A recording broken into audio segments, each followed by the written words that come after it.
trapped in a brutal alternate dimension for 30 years.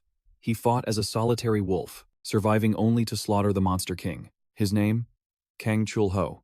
After decades of endless bloodshed, he finally stepped foot on Earth once again. But his homeworld was now a monster-infested wasteland. Yet, Chul-ho retained his godlike strength. He even kept his piercing eyes that could analyze absolutely anything. These days, he prefers hunting the most terrifying apex predators, just so he can cook them.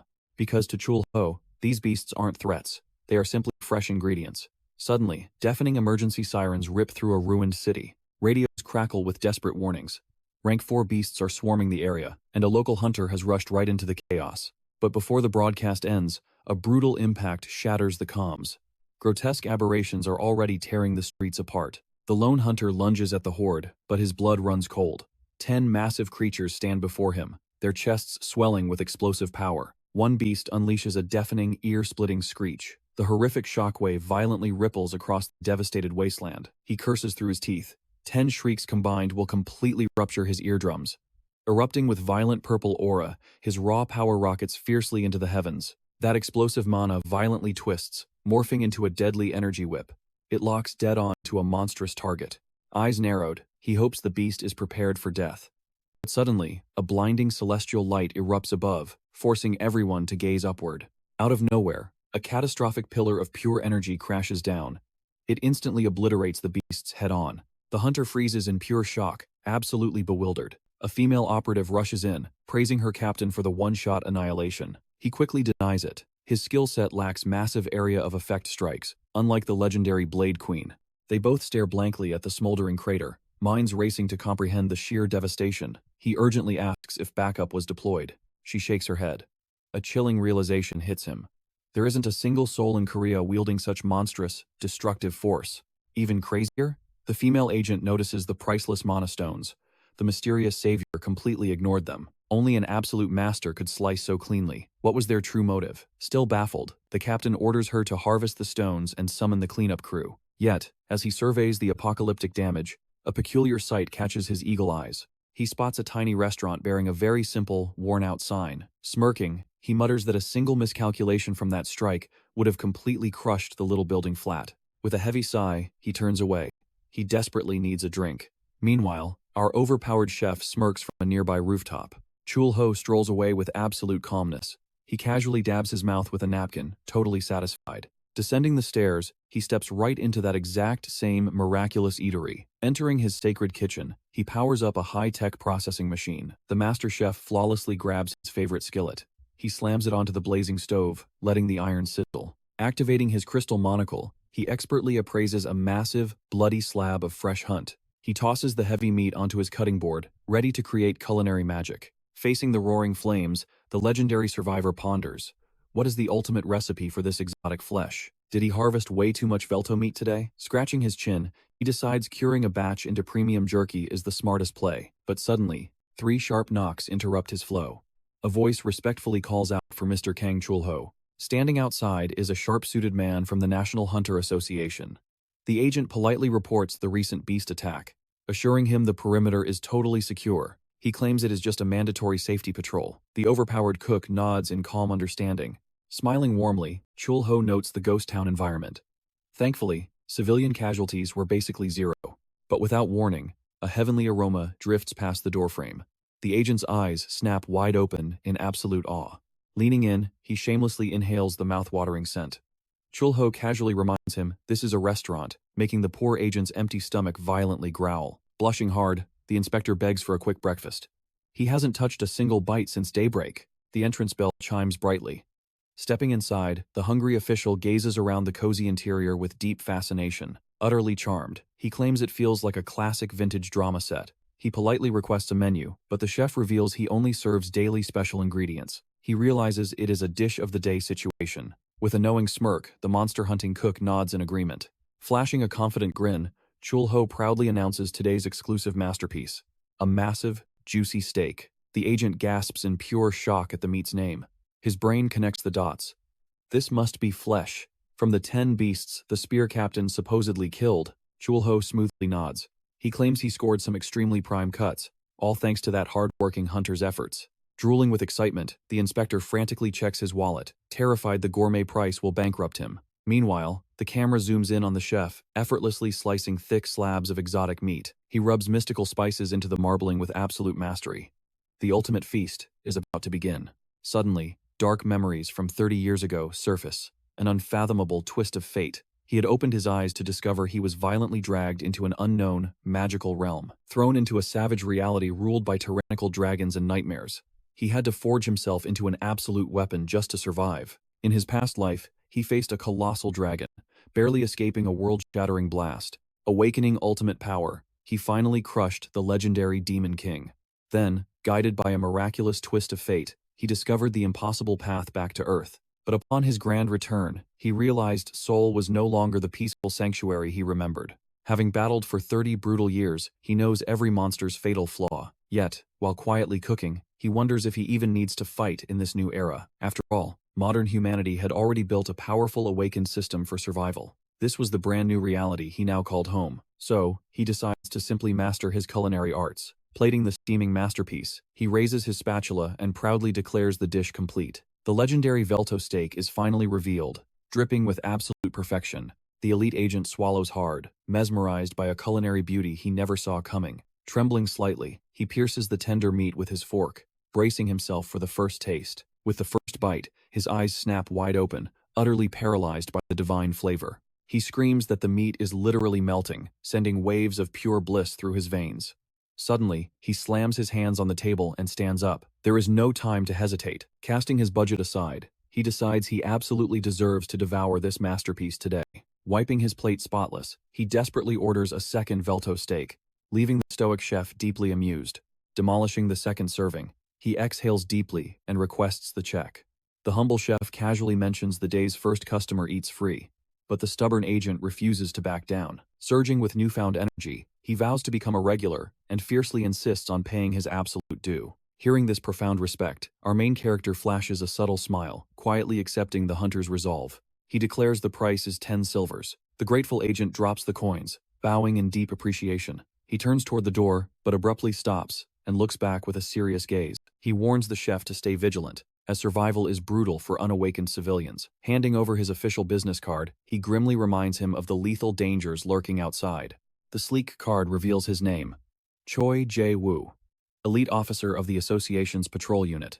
Our main character drifts into deep thought, quietly echoing the grim reality for ordinary humans. Watching the honorable agent fade into the distance, he senses a good heart and silently wishes him a long life. Returning to his station, he slices a perfect cut of his own personal meal. Savoring the bite, he smiles. The explosive flavor is just as legendary as he anticipated. Deep into the night, an owl lands by the window, piercing the city's dead silence.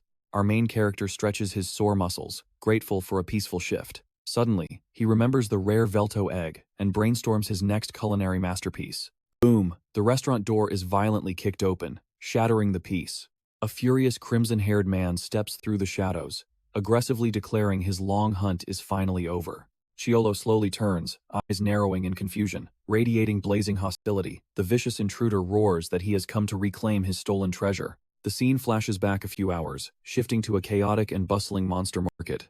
Beasts had completely decimated Earth's natural crops and livestock. Pushed to the absolute brink, humanity began devouring dungeon monsters, sparking a revolutionary new food chain. Because of this, the monster market absolutely exploded. A shady vendor pitched fresh eggs. Chul-ho asked if they were genuine Velto eggs, but the merchant greedily claimed they were identical. Without missing a beat, our main character activated his supreme skill, the Detector Eye. Born from an ancient dragon artifact, this legendary ability exposed the absolute truth of reality. In an instant, it revealed the exact tier and species of every single egg. The cosmic ability was overwhelmingly powerful. It could even instantly expose a person's deepest lies. Fearing its intrusive nature, he avoided reading humans and simply bought a massive batch. But hidden among the pile, a glowing azure egg displayed absolutely zero system data. Masking his intense curiosity, he casually commanded the clueless merchant to pack the mysterious anomaly into his crate. Standing in his quiet kitchen, he smoothly cracked an egg. He recalled his blood-soaked past, when survival meant viewing meals as a pathetic waste of time. Now, he treasured every single bite. Driven by culinary passion, he began crafting the day's special masterpiece, heavenly Velto scrambled eggs. Nostalgia hit as he remembered sharing identical rations with his fallen war comrades. Tasting the fluffy creation, he realized the fresh milk perfectly elevated the rich Velto flavor. Standing alone in the moonlit shop, the perfect taste unlocked a devastating flood of bittersweet battlefield memories. The spectral faces of lost friends flashed before his eyes, carrying the heavy weight of centuries. Shaking off the sorrow, his sharp mind pivoted back to that unscannable, mysterious blue egg. He remembered the ancient lore. Dragon artifacts only manifested during a true dragon's birth. This made them overwhelmingly dominant against all species except their own majestic bloodline. Gently touching the smooth shell, a terrifying thought struck. Could this actually be a dragon egg? Just as his mind wandered back to cooking, the door violently explodes inward, instantly shattering the peace. The menacing intruder scans the humble room, mockingly questioning if this dump is actually a restaurant. Roaring with lethal intent, he declares he will violently reclaim his stolen property. Aiming a threatening finger, the fiery stranger sneers that he knew he would catch him red-handed with the egg. Chiolo's heart drops as the supreme detector eye completely fails to scan the raging intruder. Unfazed, he bluntly asks if the man is a literal dragon, leaving the redhead completely paralyzed by shock. As the intruder's body violently erupts into blinding flames, Chiolo is stunned. True dragons secretly exist here. Wreathed in flames, the intruder screams, violently demanding how this human discovered his true identity. The blaze singes the ceiling, but Chul-ho just sighs, complaining about the expensive property damage to his beloved restaurant. He casually explains he holds an artifact that pierces all illusions except a dragon's true form. This process of elimination makes things painfully obvious, leaving the fiery intruder completely dumbfounded. The cook offers the egg back, but demands the punk clean this charred mess first. Naturally, this absolute disrespect infuriates him. Suddenly, the intruder's fiery gaze locks onto a gleaming blue knife. Is that a dragon scale? The ancient scent radiating from the cutting board also catches his immediate attention. He instantly recognizes it as pure dragon bone. Blazing with absolute fury, he screeches that this lowly human turned his kin into cheap kitchen utensils. Unleashing his full devastating might, he blasts an energy sphere, roaring for the cook's death. Facing certain death, Chul-ho merely looks completely bored, as if this apocalyptic strike means nothing. The sheer impact sends him sliding backward.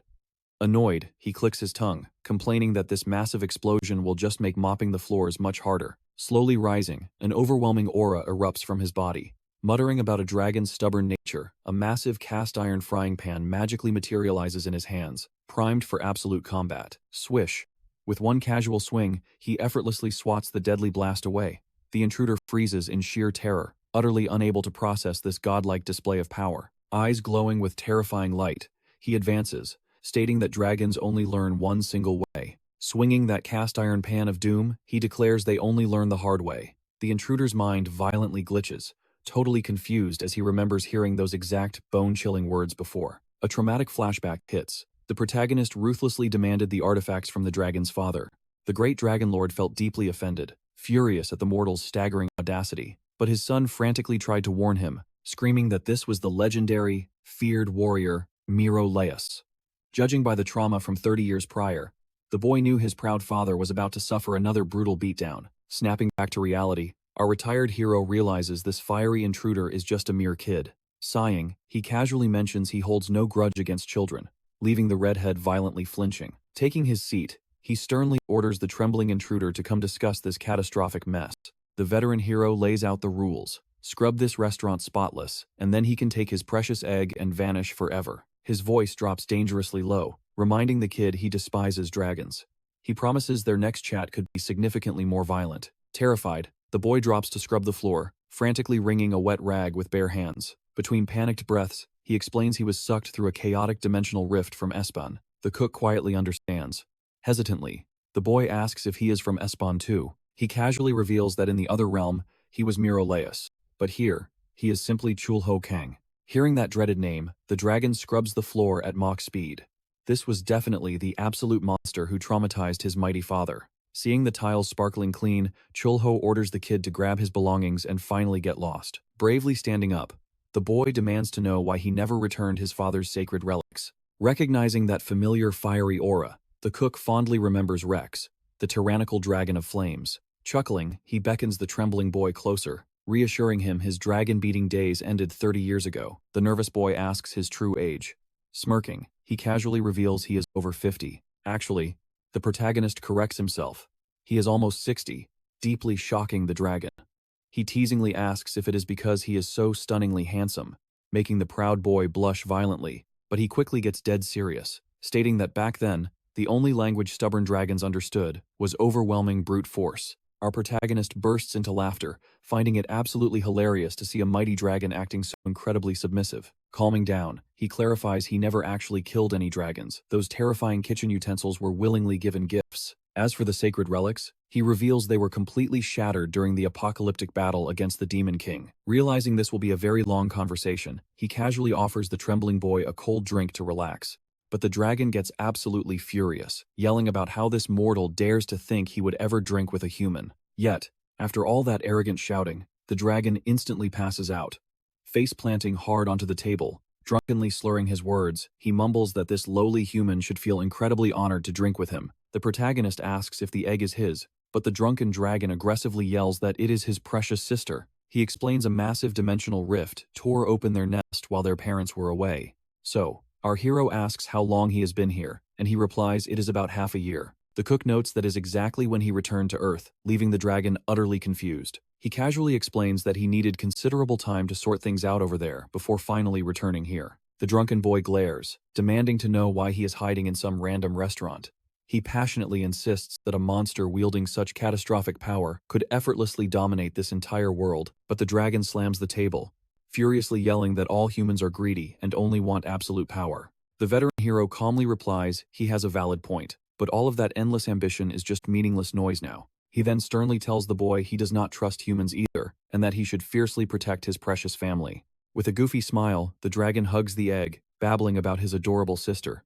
But he suddenly loses his balance, and Chul-ho is startled to see him almost fall. He simply sighs, looking completely exhausted after all this chaotic commotion. The scene fades, and Chul-ho suddenly wakes up the next day. He notices a cute little dragon curiously staring at him. Just then, the precious baby dragon reveals herself, and her brother shouts in pure joy that it is his newborn sister. Right there on the restaurant table, the red dragon erupts, cheering his newly hatched sister. Our protagonist casually asks what they call the tiny hatchling. The brother replies he is brainstorming names. As Mr. Kang lifts her, the brother yells not to treat her like a pet. Squishing her cheeks, our hero notes her razor-sharp fangs despite her microscopic size. Puffed with immense pride, the redhead declares she is absolutely adorable. Giving a gentle pat, our hero completely agrees she is adorable. His tone then shifts, asking where the boy will take the fragile infant now. The overpowered chef remains completely silent, patiently waiting for the young dragon's answer. Smiling warmly, he casually says their destination does not matter quite yet.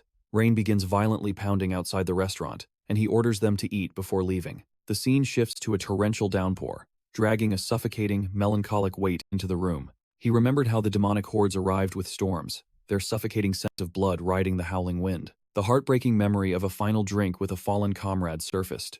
Her dying words still echoed in his soul, begging him to live for himself. Snapping back to the present, he serves a sizzling hamburger steak. The aroma makes the tiny dragon girl squeal with joy. Startled by the hospitality, the proud redhead nervously asks for the bill. Our hero casually quotes 10 silver but waives the fee entirely, leaving the fiery boy feeling horribly flustered. Bouncing on his heels, the desperate dragon asks if this humble eatery miraculously rents out rooms. Hearing a blunt rejection, his shoulders slump. It seems legendary dragon pride crumbles against harsh reality. Suddenly, a brilliant idea strikes. He proudly slams a massive mana stone onto the dining table, boasting that a Tier 4 crystal is worth an absolute fortune in this human world. Staring at the glowing rock, the hero cannot hold back. He covers his face, bursting into genuine, echoing laughter. Right on cue, the tiny girl's stomach thunderously growls. Smirking, he asks if she remains hungry. He knows surviving on Earth is brutal, even for mythical beasts. Staring at them, he realizes he secretly misses the utter chaos of his former world just a little. He knows he can never see his fallen comrade again, but the lingering ache stubbornly refuses to fade. With a warm smile, he officially offers them shelter, casually adding he will not need the mana stone. But the boy's draconic pride flares up, refusing to freeload. Amused, our hero accepts the payment, and ominous black smoke immediately begins swirling around his fingertips. Instantly, a pitch-black energy portal tears open right in the middle of the quaint restaurant, leaving the young dragon utterly paralyzed. Kasim, an immortal goblin, emerges from the void, bowing deeply to the king of the world. Our protagonist casually explains this is his subspace manager. Swatting away the grand title, he asks the goblin for an exact inventory check on his private mana stones. Kasim reverently replies their stones outnumber beach sand grains, though only a handful reach the absolute supreme tier. Tossing the tier 4 crystal over, the hero casually orders him to add one more grain to the pile. But before retreating, Kasim humbly requests to bring one supreme stone out. The goblin respectfully hands a glittering gem to his master, leaving the dragon utterly baffled by the situation. Bowing deeply, Kasim prepares to leave, almost letting the Forbidden King title slip again, but catches himself, respectfully bidding farewell to Mr. Kang, a perfectly ordinary man. As the rift snaps shut, our hero declares the dragon is now on dish duty. The scene shifts to a sunny morning, the restaurant facade looking far calmer than before. Inside, the tiny white hatchling snoozes blissfully, soaking in the rare tranquility. But without warning, a deafening explosion shakes everything outside. Out back, our hero teaches the boy how to control his draconic fire without incinerating the entire neighborhood. Barking orders, he forces the boy to focus his scorching flames onto a metal skewer. In a flash, the meat chars to absolute, mouth-watering perfection. Wiping sweat, the curious dragon asks about the bizarre cooking utensil pulled from subspace. Little does he know, this casual skewer is actually the absolute greatest masterpiece ever forged by a dwarven grandmaster. The dragon is absolutely appalled at wasting such a mythical treasure in the kitchen. But Mr. Kang quickly retorts. He claims it beats letting the legendary blade gather dust, defeating the boy's logic. Suddenly, the front bell chimes as Jae-woo Choi steps inside the restaurant. Flashing an easygoing grin, he claims he is just passing by on daily patrol. Meanwhile, the mighty red dragon grumbles, up to his elbows in soapy dishes. Jae-woo Choi digs into his meal with absolute gusto, praising the consistently mind-blowing culinary flavors. Spotting the scowling teen, he assumes the boss hired extra muscle. Leaning in, the agent drops heavy news. A massive new dungeon just ripped open downtown, and they need hunters. The overpowered chef becomes thoughtful, silently processing the news of this new rift. He knows the dark truth. These dungeons are festering breeding nests for apocalyptic horrors, and certain they are two-way portals, exactly how he arrived here. The agent's voice turns grim, revealing this anomaly is a catastrophic, highly dangerous Tier 5 threat level. Given these stakes, the guild is deploying elite hunter Sang-woo Kim alongside the legendary Zenk team. Even worse, Cha-yeon, the Ice Witch, will fiercely lock down the perimeter's other end. The agent sighs heavily. The plaza is completely flooded with desperate hunters begging for raid missions. It breaks his heart, knowing so many have starving families while the competition remains absolutely ruthless. Wrapping up their conversation, he bows his head in gratitude. He thanks our protagonist for the meal, a familiar routine between the two. The little dragon puffs its chest with absolute pride. Our hero smiles, knowing the customer devoured every last bite. Pocketing the cash, he decides to stock up on more of that premium Idaho beast meat. The scene cuts to the bustling market. Without hesitating, he orders 10 kilos of prime Idaho sirloin straight from the butcher. Suddenly, a booming voice shatters the market's noise. A recruiter screams for anyone brave enough to join the upcoming raid. To form a single-file line, his eyes scan the chaotic crowd. Right in the center stands a spear-wielding hunter who sparks a memory. The pieces click into place. That is the infamous spear mage, Kim Sang-woo. Watching the desperate party recruitment ads flash by, a wave of nostalgia hits him. It feels exactly like the role-playing games of his past. Ever since reality morphed into a brutal fantasy system, gamer slang became the new law. Just like the old days, healers and tanks are treated like absolute royalty, while damage dealers are a dime a dozen. One frantic hunter practically begs for a spot on the team, but the party leader shuts him down cold. They only want healers. Agent Jaw's heavy words echo in his mind. Every single person out there has a family relying on them to survive. Those echoing words strike a chord deep within. Our hero's casual demeanor vanishes, replaced by an intensely serious glare as he makes his choice. Agent Jaw is a genuinely good man, but he really needs to prioritize his own survival. The scene shifts to a ragged man clutching a heavy backpack, frantically digging through his empty pockets. His trembling hands finally pull out a battered wallet.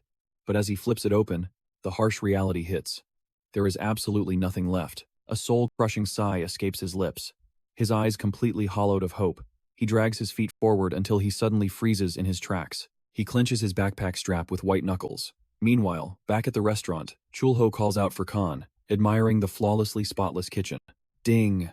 The entrance bell shatters the silence.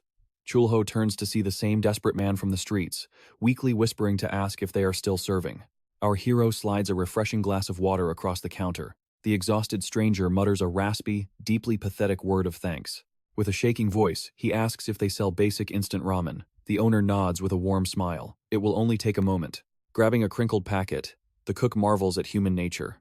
Even 30 years into the apocalypse, Instant ramen remains an absolute classic. The broken man nervously asks the price. When Chul-ho says it is only 2 silver coins, the stranger's face lights up with absolute joy. He instantly orders 5 entire bowls. Chul-ho raises an eyebrow, doubting anyone could stomach that much. But the starving customer fiercely promises to leave no crumb behind. Sensing something completely off, our hero activates his legendary skill, Detector Eye. The system reveals an insane truth. This man possesses the food god class, the exact same rare path an old comrade once walked. This unique class is a double-edged sword. The user's combat power scales infinitely, entirely depending on the sheer quality and volume of their meals. To unlock their true potential, they must devour high-ranking monster flesh. The legendary meat grants them an absolute monstrous power boost, but there is a cruel catch. Until they taste that high-tier meat, they are trapped in a purgatory of endless starvation. The man's violently rumbling stomach confirms he is stuck at rock bottom. The truth hits Chul-ho like a truck. This poor soul never had the money to buy premium meat, forever chained to his pathetic beginner stats. Deciding to change fate, he slams down a colossal bowl of steaming ramen. But resting right on top, several thick, juicy slabs of premium Idaho beast meat. The customer stares, absolutely paralyzed by shock. Chul-ho winks, declaring the elite meat is entirely on the house. He knows the harsh truth of this world. The kindest souls always get crushed first. He casually mentions that the Idaho meat will trigger a massive stat boost, a free gift to help a struggling man survive the nightmare out there. Tears stream down the starving man's face as he bows his head. With a trembling hand, he takes his very first bite of the divine beast meat. Boom! An absolute explosion of flavor violently rocks his senses. Pure ecstasy washes over his soul. He screams in utter disbelief, unable to comprehend how food could taste this godlike. Chul-ho just chuckles at the dramatic reaction. Losing all self-control, the customer attacks the bowl with the ferocity of a starved lion. Refusing to waste a single drop of that precious buff, he grabs the massive bowl with both hands and downs the scalding broth in one legendary gulp. He slams the spotless bowl onto the counter, taking a deep, shuddering breath. Absolute gratitude radiates from his entire being. He bows repeatedly, praising the godly meal. Chul-ho simply smiles, glad to see him recharged. But as the man reaches to pay, his clumsy hands slip, scattering his worn wallet and coins across the floor. Frantically scrambling to gather his meager savings, a perfectly folded necktie slips out of the battered leather. His face burning with shame, he hands over the crumpled silver coins. Chul-ho accepts the payment smoothly, acting as if nothing happened. Waving goodbye, the energized man swears he will return as a loyal customer. Chul-ho narrows his eyes. The man's clothes were filthy rags, but that necktie was absolutely pristine. Just another desperate father trying to maintain his dignity in a broken world. Chul-ho shakes off the thought and returns to his kitchen. But fate is a twisted game. Moments later, Chul-ho spots the exact same man walking down the street. Suddenly, the stranger freezes. A chilling sound echoes, and his expression turns dead serious. A terrifying crack splits the sky. A rogue dimensional gate is violently tearing open right in the heart of the city. The sinister vortex pulses with absolute malice. Thick, suffocating dark energy floods the streets, plunging the entire district into total panic. The Hunter Association moves with lightning speed. Sirens blare as heavily armed guards lock down the perimeter, screaming for all helpless civilians to evacuate immediately. Without hesitating, our noodle-loving customer rushes straight toward the deadly blockade. He begs to join the front line, but the elite guard coldly demands to know his class tier. He proudly declares himself a food god, but the guard just scoffs in pure disgust. He aggressively shoves him back, warning the trash-tier hunter that this battlefield means instant death. Brilliant healing magic cuts through the chaos. A young girl appears, desperately treating the wounded. The veteran hunter freezes in his tracks. His eyes widen in absolute shock. It is Jin Mi-jin, his own daughter. Panic takes over. He shatters the protective barrier with his bare hands. Sprinting through the war zone, he screams her name. He frantically demands to know why she is in a danger zone. Mi-jin coldly replies that the academy deployed their support hunters.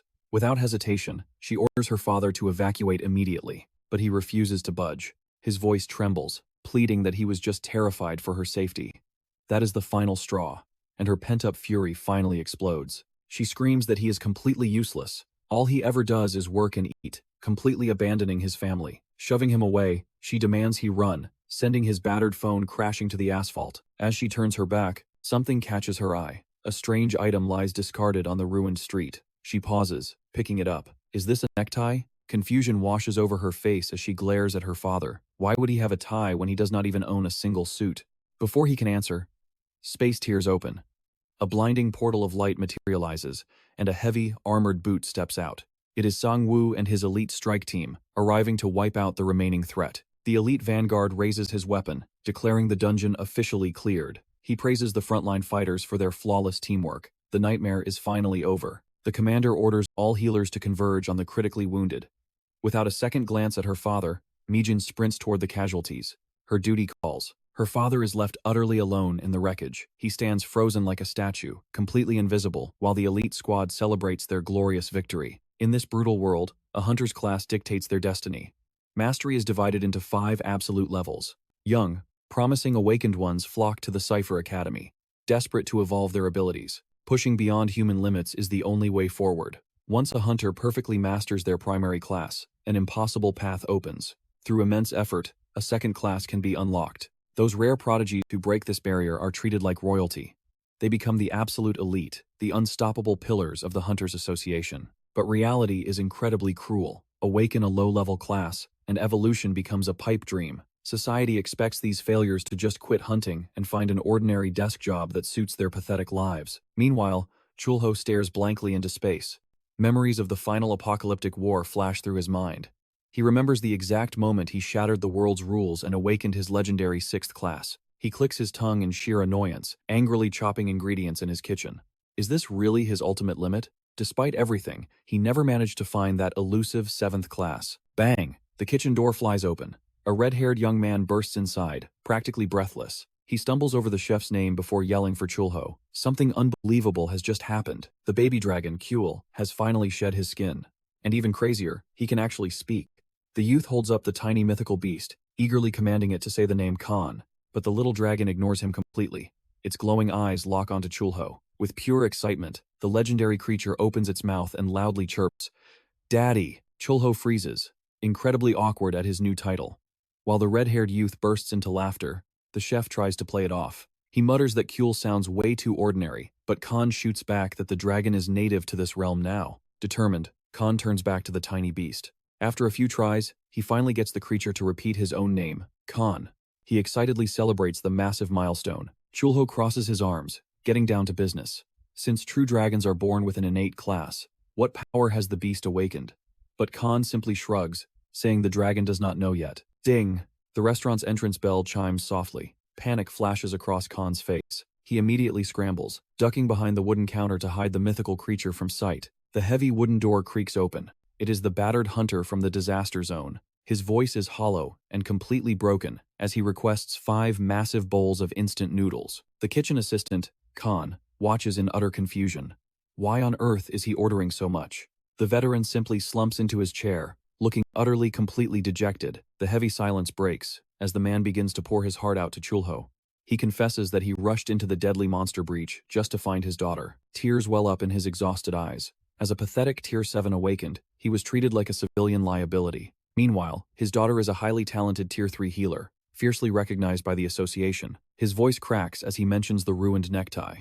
He had scoured the city to buy a decent suit for her prestigious academy event, but the price tags were a brutal reality check. After counting every single penny, his life savings could only afford that one simple tie.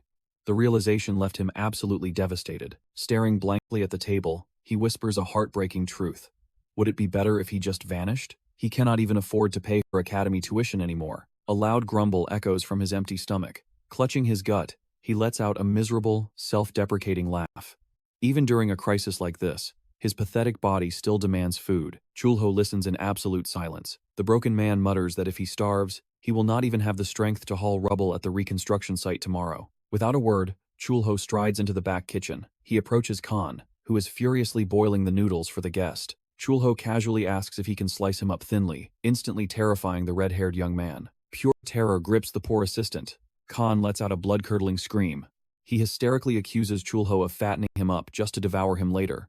But the master cook sighs, dryly explaining it was a joke, as he casually points at the skin Kul had just shed. Khan's jaw drops in pure outrage. He fiercely guards the shimmering dragon scales, yelling that he was planning to keep the divine material as a sacred memento. The kitchen doors swing open, revealing an extra-large, steaming bowl of premium ramen. Thick, glowing cuts of meat sit on top. Chul-ho serves the dish, declaring it is on the house, while Khan loudly freaks out in the background. The defeated father picks up his chopsticks with a heavy sigh. His eyes carry a deep, lingering sorrow as he takes his very first bite of the strange meat. Instantly, his pupils dilate in absolute shock. A wave of overwhelming flavor floods his senses.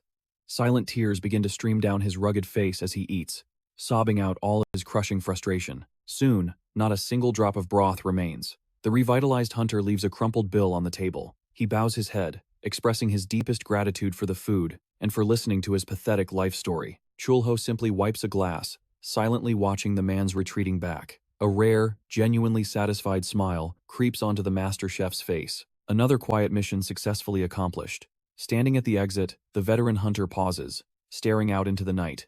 He whispers that this cursed life is full of brutal hardships, but Chul-ho's calm voice cuts through the gloomy atmosphere. He states that for those who relentlessly try hard, destiny occasionally throws something miraculously good back their way. He finishes by commanding the broken father to keep on living, promising that this tiny restaurant will always be here to serve him again. With a newfound spark and a slight smile, the man steps out, vowing he will definitely return. Crouched in shadows, Khan questions why nothing happened. But Chul-ho shrugs, stating he did his absolute best with the food. Khan's expression hardens into a deadly glare. He demands to know why Chul-ho helped that complete stranger so much. Chul-ho stays completely silent, his eyes darkening with distant sorrow as he pets Kule. He whispers that his own father once carried that exact same lonely look. Khan blinks in sheer surprise. He suddenly realizes even a mysterious guy like Chul-ho actually had a father once. The scene sharply shifts to the dead of night. The weary hunter finally drags himself back to his cramped, run-down apartment. Inside, his daughter Mijin is fast asleep, her phone tossed aside. He notices she carefully picked up his dropped tie, right as she softly murmurs an apology. Half awake, the young girl mutters another apology for her harsh words. He gently strokes her hair. "It's okay," he whispers. "Dad is deeply sorry, too." Dropping to his knees, crushing guilt washes over him for failing to give his precious daughter a better life. Tucking the warm blanket around her, his eyes burn with fierce resolve. He silently vows to protect her with his unwavering love. The very next morning, Manhwa violently sprints through the city streets. He screams that he absolutely must secure that final spot. Gasping for air, he violently skids to a halt. The unimpressed recruiter immediately demands to see his official hunter ID. The recruiter squints, recognizing his face, and demands his name. "It's Manhwa Kim," he pants. The official suddenly remembers. This was the pathetic guy completely abandoned in the monster zone last time. The guard glares, ordering him not to screw up. After all, this cleanup mission is a total breeze without the boss. With the cleanup crew fully assembled, the raid leader gives the signal. They step straight into the swirling portal. Miles away, Chul-ho stretches and yawns, stepping out for a perfectly normal morning. But as he casually strolls down the street, a heavily armored van suddenly blasts past him. The Zangok team's roaring vehicle rapidly vanishes over the distant horizon, leaving the cook with a chilling sense of dread. His instincts scream that something is terribly wrong. Back at the gate, deafening sirens erupt, as the rift's magical energy violently destabilizes. Sanggu practically tears out of the operations base. A frantic voice announces the dungeon gate has been completely sealed shut. Panic spreads as they realize a low-level collection team is trapped. Watching the horrific news, a terrified Mijin screams for her father. The absolute worst-case scenario becomes reality. A lethal hidden boss has spawned, trapping them all inside a literal death cage. Inside the rift, boots crush against unfamiliar dungeon grass. The leader violently barks to hold formation, but Manhwa is completely mesmerized by the alien landscape. Suddenly, the brush explodes. A grotesque dinosaur leaps straight at Manhwa, its razor-sharp jaws snapping wide open. Moving on, pure survival reflex. Manhwa blocks the direct hit. He effortlessly throws the beast aside, stunned. He feels unbelievably strong today, and miraculously, his hunger is entirely gone. A teammate gapes at his absurd sudden strength. But suddenly, everyone is startled by a horrifying shadow falling from the sky. High above, the very fabric of space violently fractures. A secondary rift completely shatters the dungeon's reality. The earth quakes violently beneath them. Everyone looks up in paralyzing terror as a monstrous claw plummets from the heavens, crushing the ground with an earth-shattering thud. The nightmarish entity steps fully into the light. A colossal Tyrannosaurus unleashes a blood-curdling roar, revealing it is the legendary hidden boss. Blind panic grips Manho's soul. He cannot believe this cursed luck. A hidden boss is an absolute nightmare, a second apex predator born entirely from an extra-spatial anomaly. And when this nightmare happens, most low-level cleanup squads simply do not make it out alive. Everyone stares at the creature in absolute dread. Manhwa instantly recognizes the apocalyptic beast as a dreaded Tiger X. The titanic monster charges. Manhwa screams for everyone to run for their lives. But he suddenly freezes. Cold sweat dripping as a highly suicidal decision crosses his mind. Right on the fallen monster, he spots a brilliantly glowing monster stone. It is a once-in-a-lifetime fortune to pay the bills and give Mi-jin the perfect life. Tuning out his screaming comrades, he dives straight for the epic reward. He ignores the fatal consequences. With his heart in his throat, he reaches out, desperately thinking he just needs to grab that single stone. But the massive Tiger X emerges from the shadows. The beast unhinges its cavernous jaws, ready to violently devour him in one single bite. Crash! With a violent swipe, the monster hurls him through the air as if he were absolutely nothing. Crumpled painfully in the dirt, Mi-jin's harsh words fiercely echo in his ears. Is this what she saw? Just a desperate man, a pathetic father who cannot even protect his loved ones? Beautiful memories of his daughter vividly flash through his mind, from her proud school ceremony straight to their bitter present. He remembers her radiant childhood smile and the crushing sorrow at her mother's funeral. The phantom image of her as a baby surfaces, and he can only offer a weeping apology. But suddenly, a blazing spark of pure determination ignites in his eyes, instantly changing everything. Gritting his blood-stained teeth, he struggles to his feet. He screams to the heavens that he absolutely cannot die and leave her alone. Surging with newfound strength, he fiercely faces the beast, shouting he won't die here.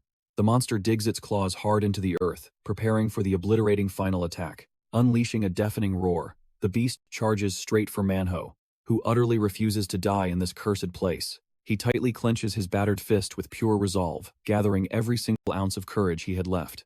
Screaming with pure fury, he swears he won't die like this. Driven by raw instinct, he stops the monster's paw with a devastating punch, unleashing a terrifying hidden power. Crimson lightning detonates from his fist. The explosive aura devours his body. Watching afar, the squad leader screams in pure disbelief. This explosive surge means a rank up. Paralyzed by shock, Kim Manhwa cannot fathom that he parried the hidden boss alone. He stares at his uninjured fists. Even crazier, that gnawing starvation is completely gone. For the first time ever, the eternal hunger has vanished. Fueled by this miracle, he explodes forward, snatching the monster's massive jaw to dead stop its lethal strike. Surging with newfound power, he perfectly matches the colossal beast. Kim Manhwa digs into the earth. Eyes blazing, he dares the monster to tank his counterattack. He roars at the beast to brace itself. The real bloodbath starts now. Meanwhile, the elite squad's weapons shatter to dust, exposing the enemy's terrifying might. Kim Sang-ho touches down on the chaotic battlefield, demanding to know if evacuation is complete and hunting for the boss. A trembling hunter points.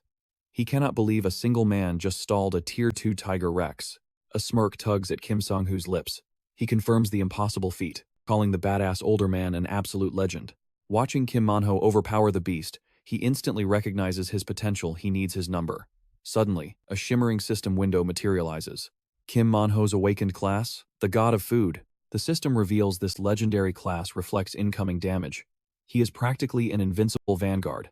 Observing from the shadows, Chul-ho calculates the raw output. In the Korean system, this power rivals a Tier 3 hunter. Seeing Kim Manhwa and Kim Sang-ho dominate, Chul-ho realizes his silent mission is over. The scene shifts back home, where little Gyeol yawns adorably, completely peaceful and safe. Inside the cozy restaurant, a freshly printed newspaper headline screams about the hidden boss. The Tiger Rex is finally dead. The broadcast praises Kim Manhwa as the ultimate MVP, revealing his heroic stand skyrocketed him to the coveted Tier 3 rank. The Hunter Association swallows their pride, promising a full re-evaluation. Chul-ho scoops little Gyeol up, teasing that she grew heavier. The sweet child melts his heart by happily calling him daddy. He softly denies it, reminding her he isn't her real father, but Gyeol just squeezes him tighter. Defeated by her warmth, he smiles brightly as the radio hums nearby. The radio anchor's tense voice cuts through the peace. A strange wave of petty thefts plagues the city. The phantom thief targets food and shiny trinkets, even swiping precious mana stones from the market. Chul-ho narrows his eyes, lost in deep thought. Beside him, little Gyeol playfully splashes in water. With big, innocent eyes, she trots over, offering him a mug of water. Suddenly, Khan kicks the kitchen door open, screaming in absolute terror for Chul-ho to stop. Face pale with intense disgust, Khan frantically warns him that the mug is swarming with lethal bacteria. Khan explains, Gyeol read a picture book about pure drinking wells. Ice floods Chul-ho's veins. The horrifying realization hits him to a toddler. The toilet bowl looks exactly like a well. Meanwhile, Agent Choi-ju samples a bite of fresh kimchi, utterly blown away by the taste. Chul-ho smirks, noting the secret lies in premium ingredients. That gives his cooking its divine, soul-healing flavor. Suddenly, the entrance bell chimes. Agent Choi announces his special guests have arrived, and stepping from the shadows behind him, a formidable presence enters the room. It is Captain Kim Sung-ho.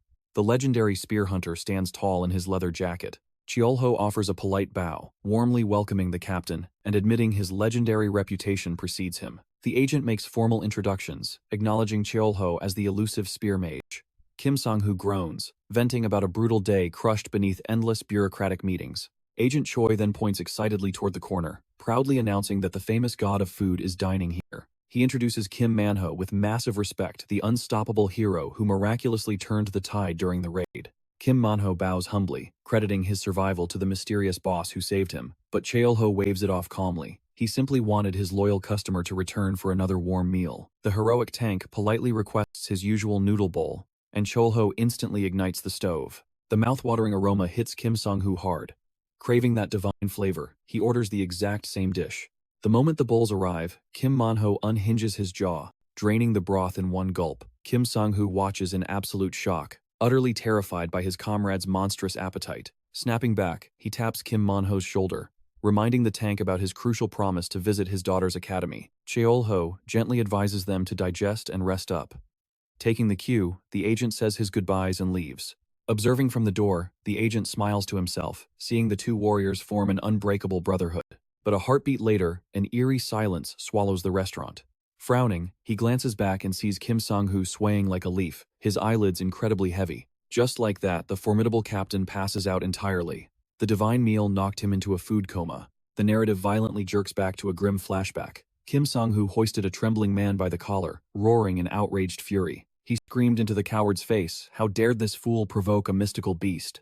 High above the burning city, the apocalyptic fire beast descended. The colossal flaming wolf bared its molten fangs, glaring down at the hunters with pure, unadulterated hatred. With a deafening roar, the beast unleashes pure destruction.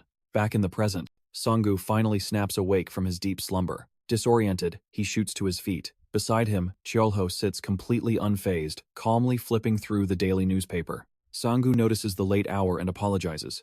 However, Chul-ho, the chef, warmly tells him not to worry. The captain initially declines a meal, lacking appetite, while the background radio drones on about recent city robberies. Suddenly changing his mind, he requests a stiff drink. Chul-ho instantly springs into action to serve him.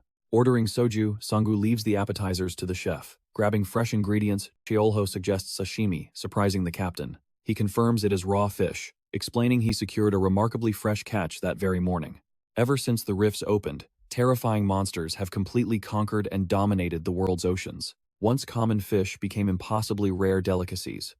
Now, humanity hunts aquatic beast variants, just like this young German-class monster fish. Chul-ho expertly slices the creature's flesh, claiming its rich flavor perfectly blends sea bass and flounder. While plating the dish, he confesses he once hated sashimi, but eventually learned to appreciate its luxury. Serving the masterpiece, he highly recommends Sung-ho try the savory seaweed noodles hidden underneath. The captain is visually impressed, though he finds pairing raw sashimi with seaweed noodles quite bizarre. Chul-ho confidently guarantees his secret ingredients will blow him away. Grabbing chopsticks, Sung-ho takes a bite, immediately feeling the crunch. Instantly, an electrifying jolt of flavor surges through his veins, completely renewing his exhausted body. He quickly slams back a glass of fiery soju, cleansing his palate for the next delicious bite. Letting out a deep sigh of pure satisfaction, Sung-ho finally relaxes. His brutally grueling work week is officially over. He reveals he finally has 2 days off, his very first break in 2 agonizing years. Hunting bloodthirsty monsters every single day has chipped away at his mental sanity, pushing him toward the edge. Nightmarish beasts swarm endlessly from rifts. Staring at his trusty spear, he admires its gleaming, ultra-rare adamantium blade. He reflects how, upon graduation, he foolishly believed wielding that legendary weapon could save the ruined world. But the brutal reality of the battlefield proves there is always a much stronger monster lurking out there. Stretching aching muscles, Sung-ho complains about his exhaustion. Chul-ho nods knowingly, having walked that exact same dark path. He notes that eventually, everyone violently realizes they are not special, and the absolute best remedy for that despair is forcing a smile and downing good soju. Chul-ho warmly encourages him, reminding the captain he remains one of Korea's 5 guardians. However, Sang-gu confesses the crushing weight of millions of lives resting on his shoulders is sometimes completely suffocating. Watching the heavy rain fall, Chul-ho softly asks if a specific tragedy triggered this sudden overwhelming despair. The captain somberly nods. A horrific memory is permanently burned into his mind, one he cannot forget. Chul-ho leans in, asking if he knows of the legendary mythical beast called the Gumiho. In a dark flashback, elite hunters sprinted through torrential rain, absolutely furious at whoever provoked the slumbering nightmare. A panicked subordinate revealed the culprit was the hunter gentleman, leaving Sang-gu bewildered. Suddenly, the Gumiho unleashed an earth-shattering howl of pure wrath. Back in the present, Chul-ho explains these mythical beasts possess raw power that completely defies any ranking system. Living in total isolation, not a single one has initiated an attack on humanity in over 30 years. They are practically ghosts, yet someone foolishly shattered their peace. In the memory, Sang-gu finally cornered the elusive gentleman amidst the pouring rain. Without a second of hesitation, he violently grabbed the man's collar, screaming to know why he triggered this apocalypse. The mysterious man in the hat merely glared back with freezing eyes, completely unfazed by Sang-gu's deadly threat. Shocked that the culprit was his own partner, Sang-gu screamed his name. Suddenly, the Gumiho roared, its blazing crimson flames violently illuminating the night. The demonic fox vaulted toward a skyscraper as the squad commander desperately roared for everyone to hold formation. Leading the vanguard, Sang-gu fiercely ordered his strike team to unleash everything against the beast. Lethal energy violently swirled around its 9 tails. A gigantic sphere of hellfire materialized, its raw power making the earth quake beneath them. Screeching terrifyingly, the Gumiho unleashed its payload, sending an apocalyptic rain of hellfire crashing onto the city. The monster's glowing, hypnotic eyes flared intensely, instantly paralyzing anyone foolish enough to meet its deadly gaze. Dozens of elite hunters collapsed into deep trances, dropping their weapons. A panicked subordinate screamed to avoid looking at the flames, warning of imminent doom. A devastating fireball slammed into a hunter's shield, instantly shattering the metal from the explosive impact. Moving on instinct, Sang-gu and his partner desperately leapt backward, barely escaping the fiery explosion. The mage channels her mana. A brilliant blue magic circle erupts, forming an absolute shield. Layers of mystical barriers shatter the Gumiho's blazing projectiles. Seizing the opening, Sang-ho grips his spear, igniting a devastating purple aura around the blade. Using the floating shields as stepping stones, he launches a relentless, multi-directional assault on the beast. The hunter plummets from the sky, locking his spear for the ultimate finishing strike. Roaring with fury, he commands the beast to finally fall. The spear tip tears through the wind, piercing the Gumiho's neck as an agonizing shriek shakes the earth. But in that final moment, a single tear falls from the monster's dying eye. Sang-ho caught that desperate gaze, but his momentum was already unstoppable. Back in the present, he confesses the brutal clash had raged until the very break of dawn, and when the massive beast finally collapsed, a faint, heartbreaking whimper pierced through the fading echoes. Trembling in the freezing rain lay a tiny fox cub. The devastating truth crashed over him. They had just slaughtered a desperate mother protecting her newborn. The hunter gentleman was the true villain. His eagles targeted the helpless cub, forcing the mother's violent reaction. Sang-ho lowers his gaze in heavy sorrow. He admits it was a devastating mistake, even for absolute elites. But as guardians of humanity, such fatal errors are unforgivable. With a hollow voice, he claims the orphaned cub was tragically put down too. Chul-ho offers a comforting nod. Their hands were tied, and the tragic Gumiho incident is officially closed forever. Offering a bitter but relieved smile, Sang-ho finally stands. He apologizes for trauma dumping, blaming Chul-ho's incredibly welcoming aura for his loose lips. Chul-ho rises from his seat as well. He requests one more serving of that premium sashimi, packed strictly to go. The legendary chef promises to prepare it flawlessly. Beneath a cold, starry sky, Sang-ho walks alone. His mind violently pulls him back to that cursed night, confronting the hunter gentleman in the shadows. In the past, Sang-ho furiously grabs the arrogant hunter. He roars, demanding why he dared hunt a newborn creature. Hollow apologies fix nothing. Thousands of innocent lives were thrown into a meat grinder for his selfish greed. The argument shatters into silence. The captain turns his back, trudging through the apocalyptic ruins with the crushing weight of his sins destroying his soul. Back in the present, Chul-ho reflects on the majestic Gumihos from his own native continent. Those divine beasts were completely harmless to humans. Yet, his own hands were stained with their blood anyway. The crushing guilt of that memory would haunt him until his dying breath. Miles away, Sang-ho navigates the quiet ruins, clinging to his takeout sashimi. He peers into the food bag. It was his only fleeting comfort since that nightmarish battle. But those traumatic memories remain like physical scars, with agonizing screams forever echoing in his shattered mind. Snap! Approaching footsteps pierce the silence. His deadly hunter instincts instantly awaken, dragging him back into the fiery trauma of his greatest mistake. But from the pitch-black shadows, a tiny, trembling paw steps into the moonlight. It is the Gumiho cub. Sporting 3 majestic tails and a blazing aura, the absolute truth drops. He never slaughtered the innocent cub. The memories shift back to that torrential storm, showing the freezing newborn crying for its dead mother. That dying mother's tearful gaze had completely broken his absolute resolve. Striking down this baby was impossible. Crouching in the alleyway, he curses his weakness as a guardian, watching the greedy cub ruthlessly devour the premium sashimi. "How many illegal mana stones did you swallow to grow 3 tails?" he scolds. But the gluttonous fox completely ignores his lecture, launching a savage assault on the leftover food. Sang-ho swiftly catches it by a fluffy tail. The furious Gumiho aggressively bares its fangs in pure defiance. The tiny beast ruthlessly attacks with scorching fireballs, displaying its newly awakened, terrifying magical power. He narrowly evades the scorching flames. "Hold on, you little menace. Just listen to me," he pleads frantically. The Hunters Association is making their move. His protection inside the city has officially expired. Slamming his spear into the concrete, he forcefully orders the beast to flee. His heart shatters as he bids a final farewell. The tiny fox whines in heartbreak, desperately refusing to abandon him. Suppressing his emotions, he ferociously screams at the cub to get lost. Terrified, the Gumiho finally turns and sprints into the dark woods. A melancholic smile graces his weary face, knowing his treason was the right choice. Standing alone in the freezing night, he bellows one final roar to ensure it never returns. The mystical fox silently bounds across the moonlit rooftops, frantically searching for a new sanctuary. Suddenly, its paws skid to a halt. Catching a deeply familiar scent, it spots little Kule excitedly waving from an open window. Driven by burning curiosity, the cub cautiously approaches, watching the adorable dragon cheerfully call for her daddy. Its fluffy fur sparkles as the Gumiho helplessly melts to the floor, utterly defeated by her overwhelming charm. Sensing her innocent aura, the cub instantly accepts her as a friend. The chaotic duo begins happily trashing the bookshelves.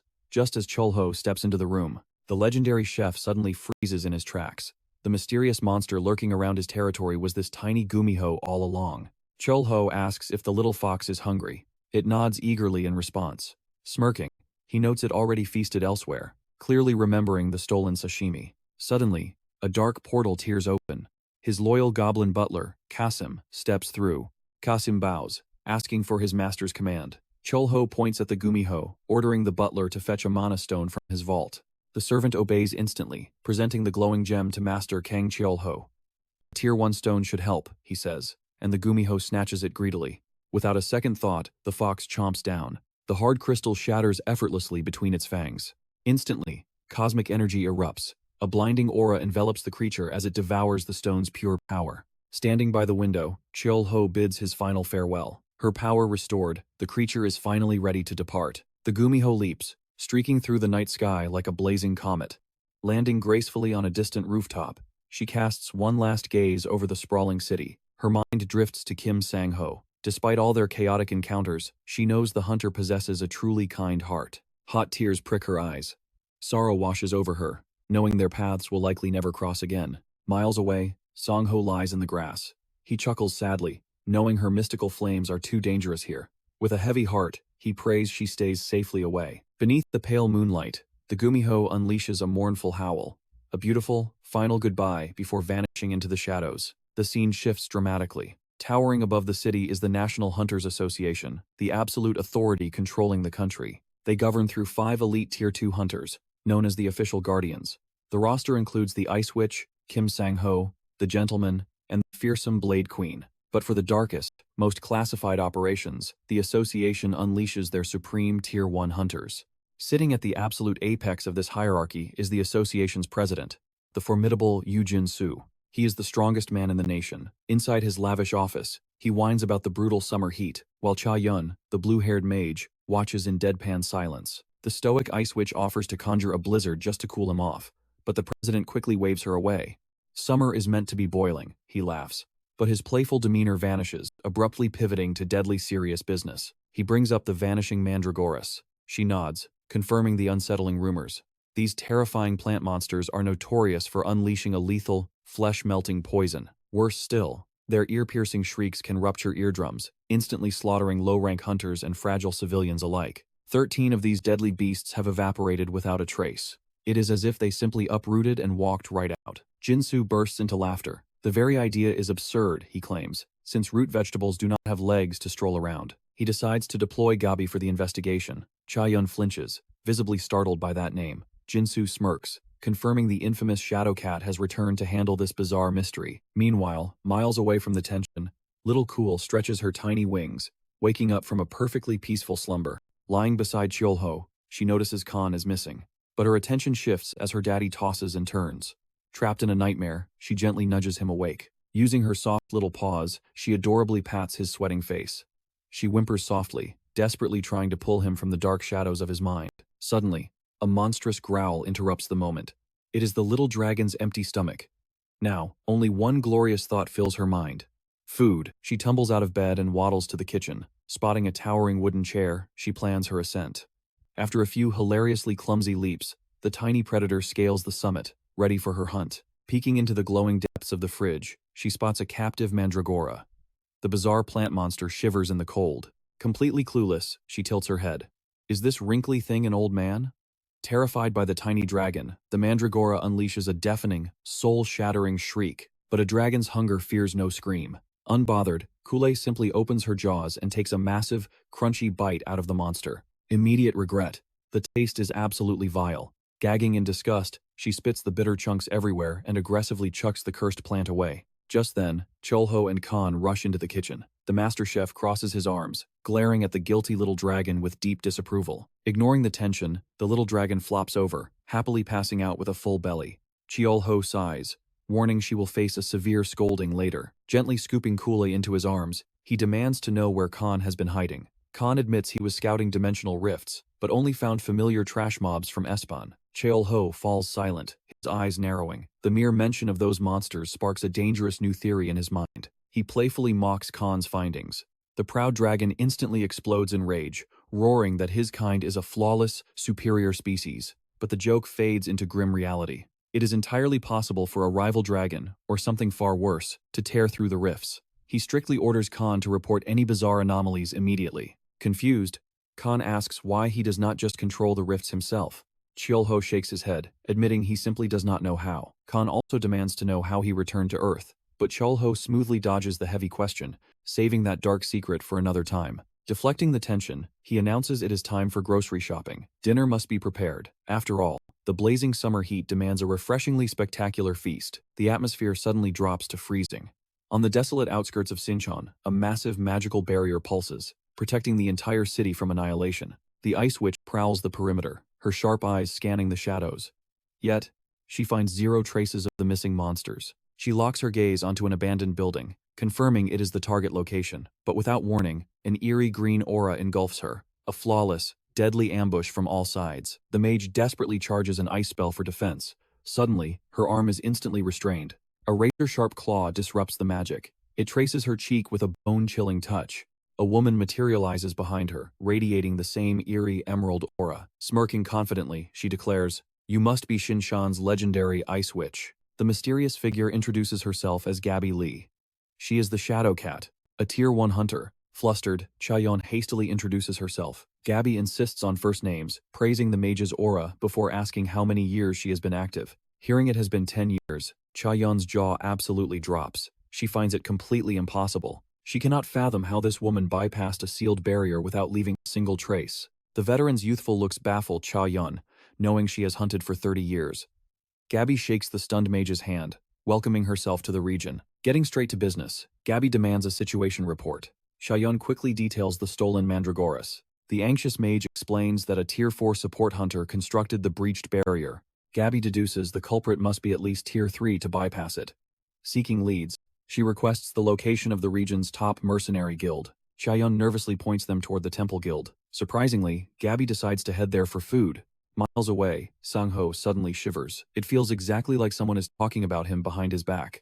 Meanwhile, at the restaurant, little Kukuli sleeps soundly in Khan's arms. The red-haired youth is completely smitten with the adorable creature. Gazing fondly at Kekulai, Khan arrogantly claims she must have inherited his own overwhelming cuteness. He is so captivated by the tiny beast that he completely misses Chul-ho quietly watching from afar. Startled, the redhead leaps up, asking how long he was there. The amused chef admits he saw everything. Blushing madly, Khan tries playing it cool.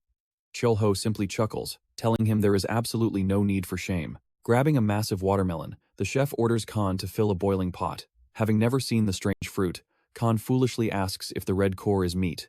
Chul-ho instantly shuts that down. Next, the bewildered redhead inspects a raw chicken. He asks what it could possibly be, as it lacks any monstrous traits.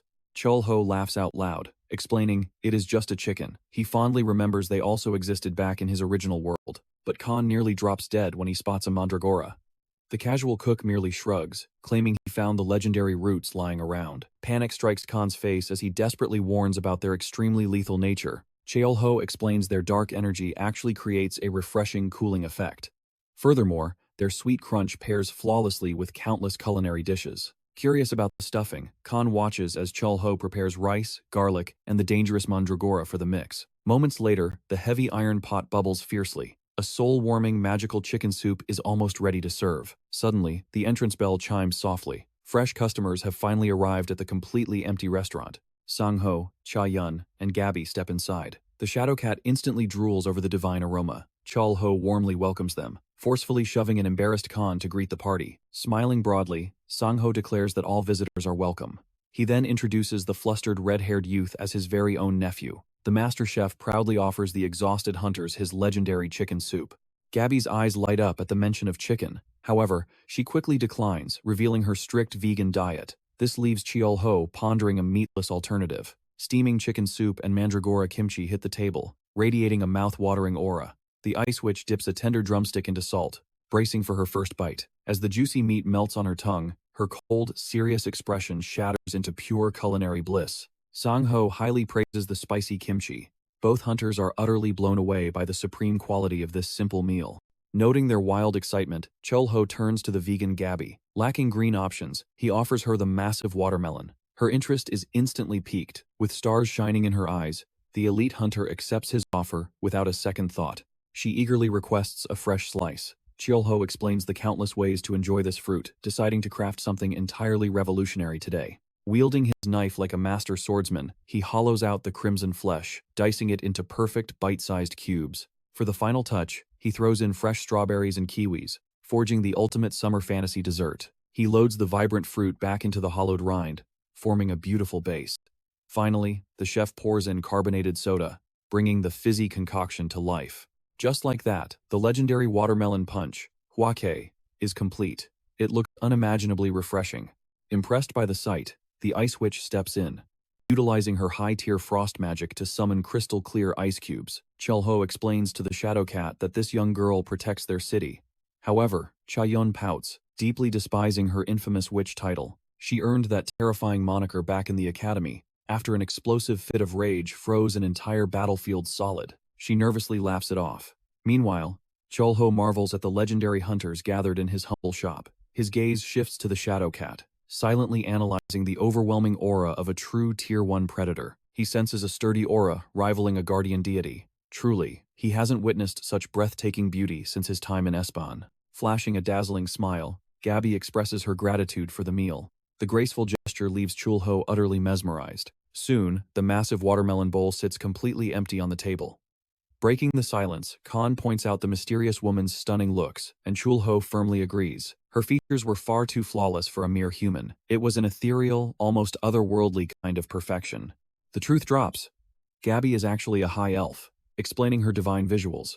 Chul-ho smirks, revealing his innate elf skill had already exposed her true identity. Panicking slightly, Khan asks if she blew their cover, but the chef calmly assures him she lacks any sensory magic. The puzzle pieces finally connect. It isn't just mindless monsters slipping through the dimensional rifts anymore. His expression darkens. What if these hidden races are secretly plotting in the shadows? Snapping out of it, he abruptly shouts for Khan, startling the young man. Chul-ho announces he is brewing up something completely unprecedented. The red-haired youth tilts his head in curiosity.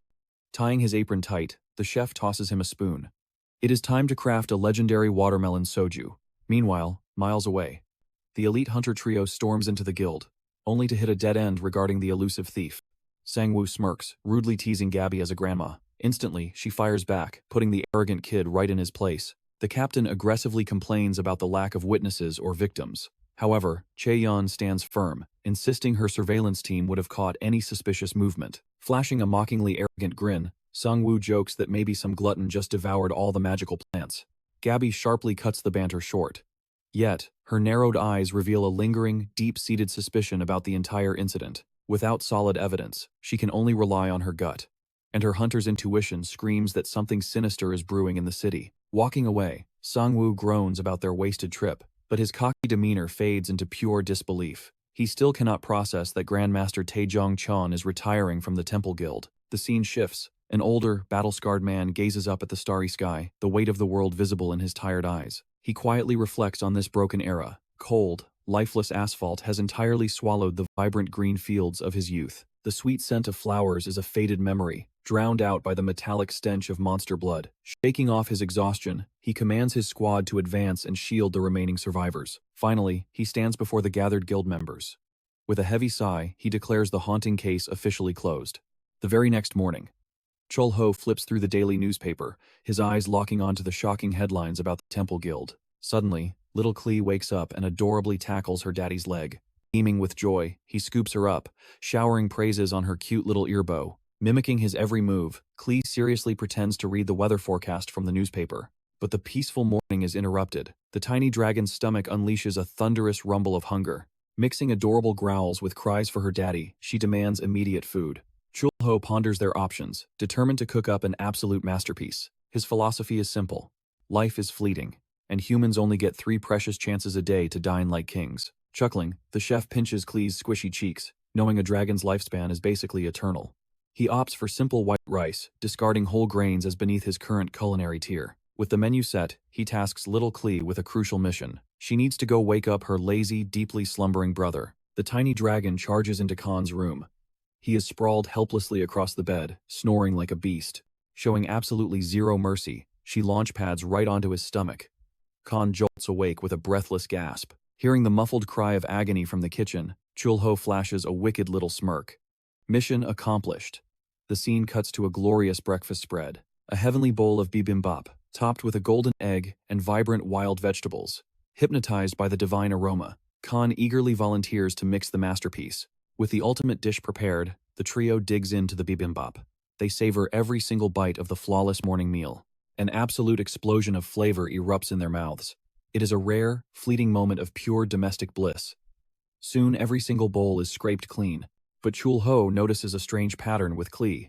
The little one instantly passes out the second she finishes a meal. Khan waves off the concern, explaining it is completely normal. She is just stockpiling energy and sleeping to trigger her growth phase. His eyes sparkle with excitement. Soon, they will discover exactly what legendary class the baby dragon has awakened. But suddenly, the entrance bell chimes, prompting Chul-ho to greet their newest guest. A young man steps inside, deeply inhaling the lingering scent of rice. He sports a striking, pure white tactical jacket. Chul-ho politely offers him a fresh bowl, but the stranger specifically requests instant noodles. Flashing a knowing smile, the chef correctly guesses his preference for cold rice, earning a quick nod. But the casual atmosphere shatters in an instant. The customer's gaze locks onto the daily newspaper, resting on the counter. His eyes widen as he absorbs the shocking headlines about the guild. The gleaming crest on his jacket confirms it. He is a direct member of the Temple Guild. Without uttering a single word, he abruptly turns and vanishes into the streets. Chul-ho stands silently by the restaurant's facade, watching him disappear. The young man then devours a side of kimchi, stunned by its transcendent, next-level flavor. Suddenly, Agent Ju and Manhwa Kim push through the doors, warmly greeting Chul-ho. Manhwa respectfully declines a meal, claiming he only dropped by to pay his respects. However, the agent's beaming smile hints that something much bigger is happening. Chul-ho serves a cold glass of water. He remarks that surviving this blistering heat must be truly brutal. Manhwa jokes about his surging stamina. The cook credits the mandrora he ate. The agent then notes that the spear mage must be completely crushed by the sudden news. He leans in, asking if the cook heard the shocking news about the Temple Guild's captain retiring. The young chef freezes in absolute shock. The agent sighs, calling it a tragedy since the man was a living legend. Chul-ho demands to know what happened. Ju brings up the bloody nightmare from 10 years ago. During Sang-hoo's rookie year, a massive invasion brutally claimed 4 of the 5 guardians. Taejung-chun, a Tier 1 hunter wielding absolutely incalculable power, was the sole survivor.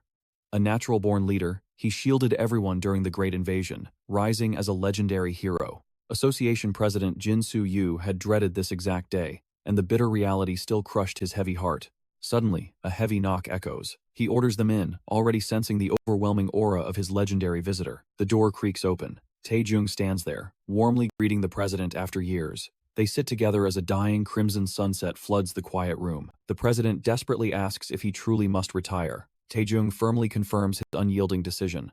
Jin-soo begs for a reason. The veteran simply replies that his time has finally come to an end. Outraged, the president grabs his collar, screaming how they forged that guild from pure nothingness. He cries that they bled together, but Taejung's gaze remains as unbreakable as steel. Calmly, the seasoned captain sets his mug down. He quietly asks his furious old friend to just listen. He gently explains that no one builds empires alone. They all bled together to forge this fragile world they share today. Now, bone-deep exhaustion consumes him. He yearns to drop the agonizing burden he carried for decades. Whispering his final goodbyes, he vanishes, leaving the broken president drowning in deafening silence. Jin-soo reflects in the shadows. He knows young Sang-hoo must be completely shattered by this devastating revelation. The crushing truth drops. A successor is already chosen, a promising Tier 3 hunter named Hee-kong. Outside, Taejung stares into the endless starry night. He silently reflects that today was truly a magnificent day. He suddenly chuckles softly, wondering if he has finally grown too old to be harboring such sentimental thoughts. Just then, a familiar face appears. The young Temple Guild hunter is already waiting faithfully beside his roaring motorcycle. Back at the bustling restaurant, Chul-ho cleanly slices more mandrora kimchi cubes. Suddenly, Sang-hoo boldly strides in alongside Taejung. Sang-hoo remarks he never knew this hidden gem existed. Flashing a bright smile, he eagerly asks for the daily special. Chul-ho smoothly replies they are serving humble home-style dishes. This sparks Sang-hoo's intense curiosity. The sharp cook assesses the captain's rugged age and takes a bold gamble, offering the meal. Taejung sits heavily, radiating the overwhelming, suffocating aura of a true battlefield veteran. He softly declares he has nowhere to be. He urges the diligent chef to take all the time he needs. Flashing a confident smile, Chul-ho spins around. He marches into the fiery kitchen, fully prepared to cook. The young hunter bows, explaining he only came to guide the old legend.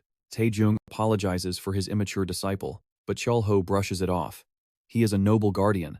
After all, the grizzled veteran politely requests to smoke. The relaxed cook allows it, as the quiet diner is completely empty. Lighting his cigarette, he inhales deeply. He warmly praises the heavenly aroma of white rice drifting from the cooker. He murmurs it has been ages since he caught that pure scent, feeling a heavy wave of sweet nostalgia. Chul-ho reflects on this bittersweet nostalgia, knowing everyone longs for the past. He decides to craft a special, soul-warming dish to resurrect those precious memories. He prepares to forge a masterpiece jjigae. Every Korean holds a deeply personal, secret recipe for this legendary stew. The master cook blends rich soybean paste with fresh vegetables, simmering them flawlessly. To crown this feast, he fries golden velto eggs and a sizzling cut of German fish. The ultimate home-cooked feast is finally ready. Steaming rice, fish, rich soup, and spicy mandrara kimchi. The veteran gazes at the steaming feast. Its rich aroma instantly awakens a deeply buried memory within him. He carefully sips the rich broth. The explosive flavor shocks him. It feels impossibly familiar. Slowly, he scoops up a perfectly cooked spoonful of glowing white rice. A soft, genuine smile breaks across his scarred face. He whispers that it tastes exactly like his forgotten childhood home, but reality strikes him. It has been 30 years since he fled to Seoul, and those precious memories are fading. Decades vanished in a single blink. He never even noticed his youth flying by. Back in those dark times, fleeing to the massive capital was humanity's only desperate chance to survive. The chilling vision of a pitch-black road flashes in his mind. It is a haunting past he can never erase. The traumatic memory of the Great Evacuation 30 years ago blends with the apocalyptic Great Invasion 10 years prior. Chul-ho nods at the veteran, mutually remembering the bloody era of the Great Evacuation. 30 years ago, hellish monsters erupted from nowhere, utterly annihilating nations across the entire globe. Thriving megacities were instantly wiped off the map. Countless innocent lives were mercilessly slaughtered in the blinding chaos. In that absolute despair, Taejung awakened his hidden aura. He gripped a cold steel sword, stepping into eternal war. Armed with his newly awakened powers, he guided the survivors from his hometown straight to the capital, Seoul. Their alliance forged the Temple Guild, an unbreakable sanctuary for all hunters. As the ruined city rebuilt, the world's gears slowly turned once more. Soon after, the legendary guardians finally emerged. However, the once proud nation of Korea had been reduced to nothing but the central district of Seoul. And just as hope returned, 10 years ago, an unimaginable nightmare suddenly descended. That was the day the sky tore open. Boss-class calamities plummeted from the heavens, bringing absolute devastation. The Great Invasion had officially begun. Caught completely off guard by a brutal ambush, Sang-hoo desperately clashed his spear against a monstrous set of jaws. The crushing force of a dragon sent Sang-hoo flying backward. Stripped of his defenses, he watched helplessly as the beast unleashed an ear-shattering roar across the battlefield. Still just a rookie, Sang-hoo drowned in absolute despair. Surrounded by utter chaos, he screamed out, begging the heavens not to let him die. But in that final second, Tae-jung appeared. With an earth-shattering impact, he blocked the fatal strike, perfectly shielding the fallen hunter. Reaching his hand down to the trembling young Sang-hoo, he commanded him to rise up and keep fighting. Blood-soaked and completely paralyzed by terror, the boy shook violently. The seasoned veteran understood his dread, knowing his only desperate instinct was to run away. Yet, he pushed the boy forward. He told him that true strength lies in taking a step forward, even when fear is tearing you apart. When he asked for the young man's name, a shaky, terrified voice quickly answered back. "I am Kim Sang-hoo." Tae-jung instantly recognized him as the new guardian. But before they could speak, Sang-hoo desperately warned him of the approaching monster. Without flinching, the captain turned, ordering the rookie to watch his next move closely. In a swift blur, he drew his blade, perfectly positioned for the giant dragon's wrath. With one godlike slash, a blinding wave of golden energy erupted, tearing straight toward the monstrous beast. The devastating strike cleaved the very sky. It hit its mark instantly, splitting the colossal creature and a horde of enemies perfectly in half. Sang-hoo was left utterly speechless. He simply stared at the veteran standing tall amidst the total destruction, completely covered in blood. Turning back with a fearless smile, Tae-jung declared that this was the brutal path they were destined to walk. Young Sang-hoo stared in awe, searing the image of that hero into his memory forever. Snapping back to the present, he removes his helmet, his eyes burning with the iron resolve to honor that exact legacy. Scaling a quiet hill, Sang-hoo whispers that this peaceful summit is the perfect resting place for his fallen master. Pivoting on his heel, he sprints forward, completely ready to wipe out the entire area and secure its absolute safety. Gripping his spear, he swears a blood oath that not a single monster will survive. Driving his weapon into the earth, he claims this sacred ground as his captain's resting place. Deep down, he knows it is the absolute bare minimum he can do to repay the legend who saved his life. With hot tears blurring his vision, he curses his own weakness, crushed by the agonizing grief of losing his friend. Falling to his knees, he desperately screams, wondering why there are no monsters left to unleash his boiling rage on. He feels completely powerless. There is absolutely nothing he can do to reverse the tragic reality of what happened. Meanwhile, back at the quiet restaurant, Chul-ho asks if the legendary captain holds any regrets in his life. Crushing out his cigarette, Tae-jung makes a bitter confession. Every single day is a regret, purely because they are forced to be absolutely flawless. To shield others, to keep people breathing, they have to survive at all costs. He gravely adds that there is zero room for error, as one tiny slip-up can cost precious lives. Hearing this, Chul-ho finally understands where young Sang-hoo's unnatural maturity comes from. He has learned from the absolute best. He reflects that despite a lifetime of exhaustion, the captain has successfully raised a truly worthy successor. Pushing himself up, Tae-jung finally confirms he is returning to his hometown, bringing his long journey to a close. Chul-ho smiles softly, deeply understanding the captain's life, as he too has lived for others. When Tae-jung tries to pay the bill, the wise cook shakes his head, insisting the meal is on the house. He warmly explains his personal rule. He always covers the tab for those returning home as his highest sign of respect. The captain just offers a small smile. He finds this peculiar little place strange, yet incredibly welcoming. Stepping out the door, Tae-jung thanks him and asks the chef to look after his reckless kid. But Chul-ho simply replies, there is no need, as the boy is already a magnificent guardian on his own. With a proud smile, the veteran agrees, fully acknowledging the absolute beast of a hunter Sang-hoo has finally become. The word son almost escapes his lips, but he holds it back. Instead, he just tells Chul-ho not to worry about a thing. With a final goodbye, he calls it a wonderful visit, and the cook bids him farewell. The captain walks alone down the quiet street, the bright moon illuminating his solitary steps in the darkness. Watching from the glowing doorway, Chul-ho thinks to himself about an old truth. Veterans do not simply die, they just fade away. The scene instantly cuts to Tae-jung tearing down the highway on his motorcycle, disappearing completely into the blazing sunrise. He finally reaches his true destination. Pulling off his helmet, an overwhelming wave of relief and pure peace washes over him. Gazing upon his hometown, a deeply emotional smile breaks through. I am back, he whispers. Miles away, Sang-hoo scales a treacherous mountain, burning with the resolve to honor his master's legacy. With tears streaming from his eyes, Sang-hoo whispers a final goodbye to the old man, begging him to take care. Revving his motorcycle, he shoots forward, vanishing into the pitch-black darkness of the forest to forge his own legendary path. But suddenly, the little Gumiho materializes in that exact spot, her ethereal fiery tails floating. She silently ponders the human who just vanished, and the other strange mortal who gifted her that dazzling power stone. A sweet smile appears. She remembers that true cuteness simply means being harmless and friendly. Her gaze sweeps the city. She eagerly welcomes her incredible new human, Taejong Chaeyeon. The scene violently shifts. Chul-ho was trapped in a nightmare, hearing ghostly voices chant his forgotten name, Meiro. He jolts awake, screaming he will be fine. He gasps desperately for air, but the dark nightmare refuses to end. His reflection violently distorts, as if reality itself is shattering. The flashback pulled him into his old world. Standing as a legendary knight, he faced the Demon King's elite forces. A demonic enemy sneered, demanding the ultimate truth. Was he the arrogant fool who summoned them to this desolate realm? A magic circle erupted with a deadly attack, but the knight casually blocked it bare-handed. Amidst crackling magic, he coldly stated he did not understand the monster. Without hesitation, he clenched his fist. The sheer force instantly shattered his steel gauntlet. His suppressed aura finally broke free. A devastating purple light detonated from the circle, showcasing his monstrous true power. Inside the nightmare, Chul-ho launched a furious counterattack. Brilliant golden energy violently clashed against the enemy's purple spells. One devastating punch completely annihilated the magical barrier, setting up the final blow. Suddenly, Chul-ho jolts awake, his heart hammering violently from the terrifying nightmare. A heavy hand wipes the cold sweat from his dazed forehead. Only the gentle chirping of morning birds cleanly breaks the silence. A sudden noise from the living room makes him flinch.